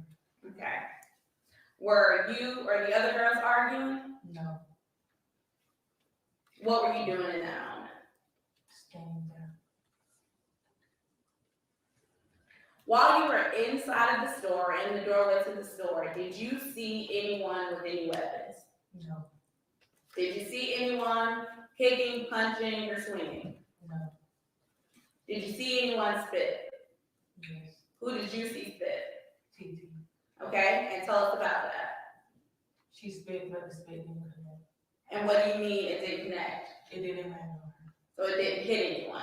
Correct. So in her argument, she did spit. Yes, Okay. And did the defendant make any statements after that? yes. What did she say? Hold on, we gotta have something for you. She said, hold on, I have something for you. And what did she do? Is that a yes? Yes, And what did the defendant do after you heard her make that statement? walk outside and go to the car. Okay. When you saw her go outside to the car, what did you see her do next? Get a gray, silver, black handbag. She got a handbag from the car? Yes, Alright. Did she have that handbag with her when she was inside the store? no,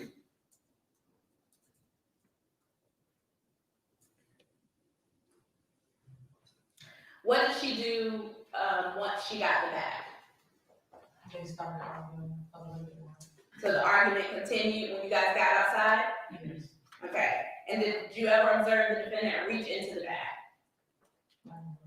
Okay. Did you ever observe the defendant pull out a firearm from the bag? Yes. Okay.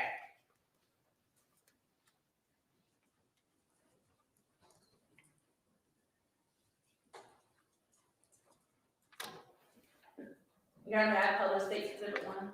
Yeah.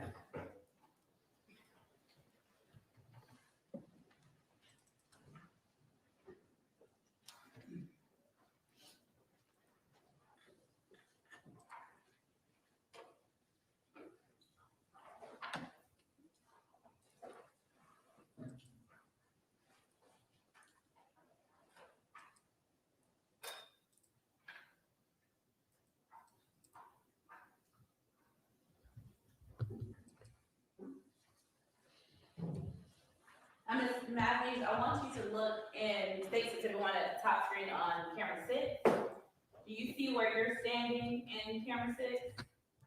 Yes. Okay, can you draw a circle where you're standing in camera 6?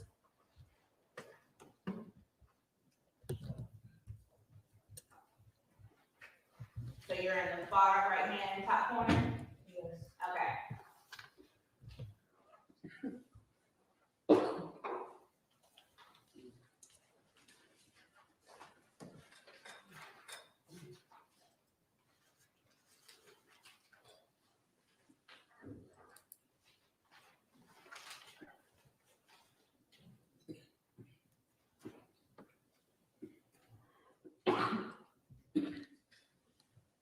And I'm stopping State's Exhibit 1, again, at about the 3-minute mark. And Ms. Matthews, can you mark where you're standing in this video?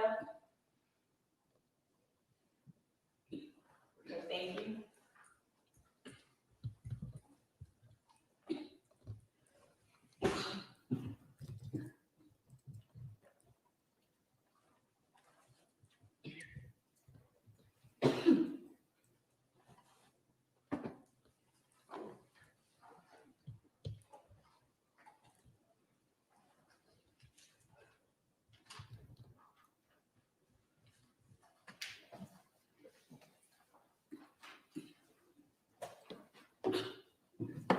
Now, Ms. Matthews, in camera 12 and in camera 13, there's somebody walking out to a car. Is this the defendant that you described walking out to the car? Okay.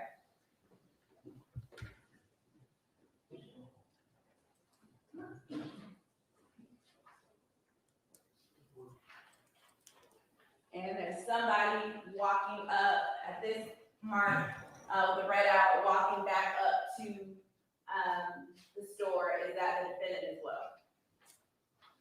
Yes. And is that when she went and grabbed the handbag and observed her dead? Yes. Okay. And then there's someone that's kind of like turned a little bit right. Is that you? Yes. Okay.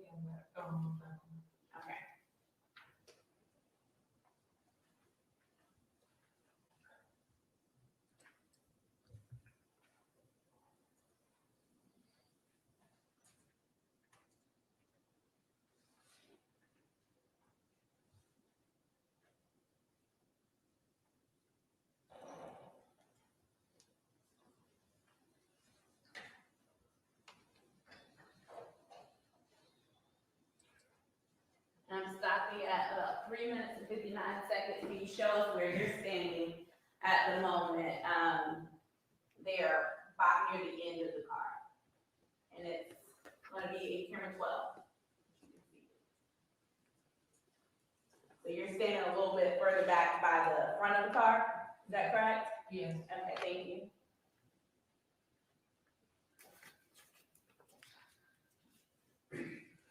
When you all get outside of the store, was the argument still happening or started back up? Yes.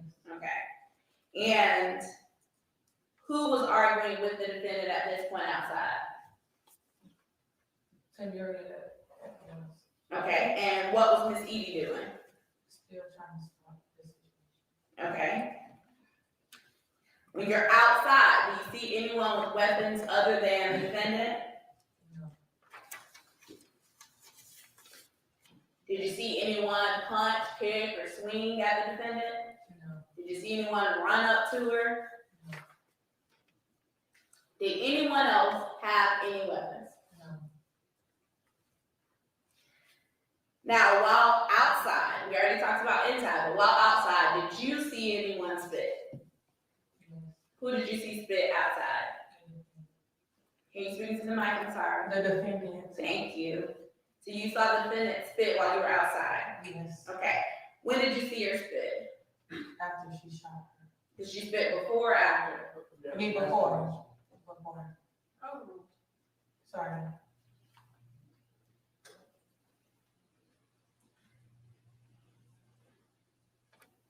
Did anyone touch the defendant in any way before she spit and shot that firearm? No. When she shot the firearm, Ms. Matthews, who did she shoot? TT. Taneria? TT? Okay. What did you do after you observed the defendant fire her weapon? Okay. Now, while you were outside, was there someone who was standing outside with the defendant? I don't. Okay. Were there any other girls outside that were not with your group? Okay. Can you already have them? yes.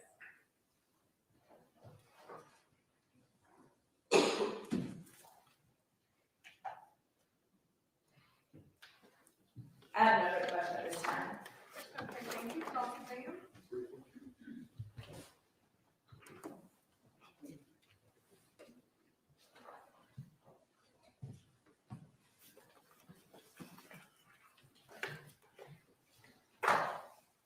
Good afternoon, ma'am. Yeah. So, all six of you are in line at the store at the Wawa, correct? Correct. And while you were in line at first, you didn't really notice anything going on between anyone, right? Right. Everything seemed normal. Yes. Okay. At some point, you heard something about two things I don't like, right? Yes. Didn't really know what to make of it. No. You weren't offended or anything. No. Okay. And so you and the rest of the group leave the store. Yes. Okay. And so when you leave the store, you go back out the door, right? Yes. And you take a right Yes. because your car is parked off to the right, correct? Correct. Okay. And while you're walking towards your car, there's a glass window right there, correct? Correct. And from that glass window, you all can see Miss Cooper and your friend. Yes. Okay. And you perceive them to be laughing. Yes. Okay. And also, Miss Edie also thinks that they're laughing. Objection, all right, I will sustain that objection. Okay. Personal knowledge of it. Miss Edie can also see them laughing. Correct. Okay.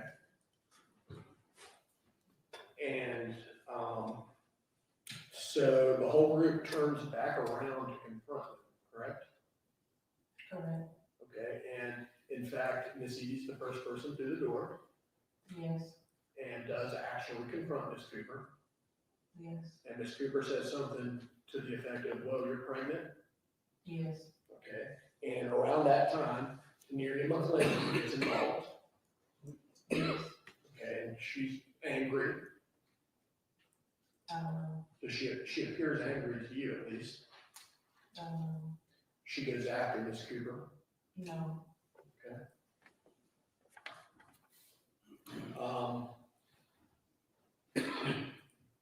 She spits at Miss Cooper, It didn't come in. but she spits at Miss Cooper.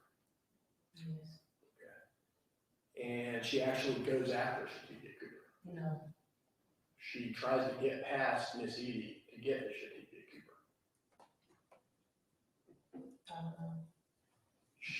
While she's trying to get past Miss Edie, she knocks the milkshake out of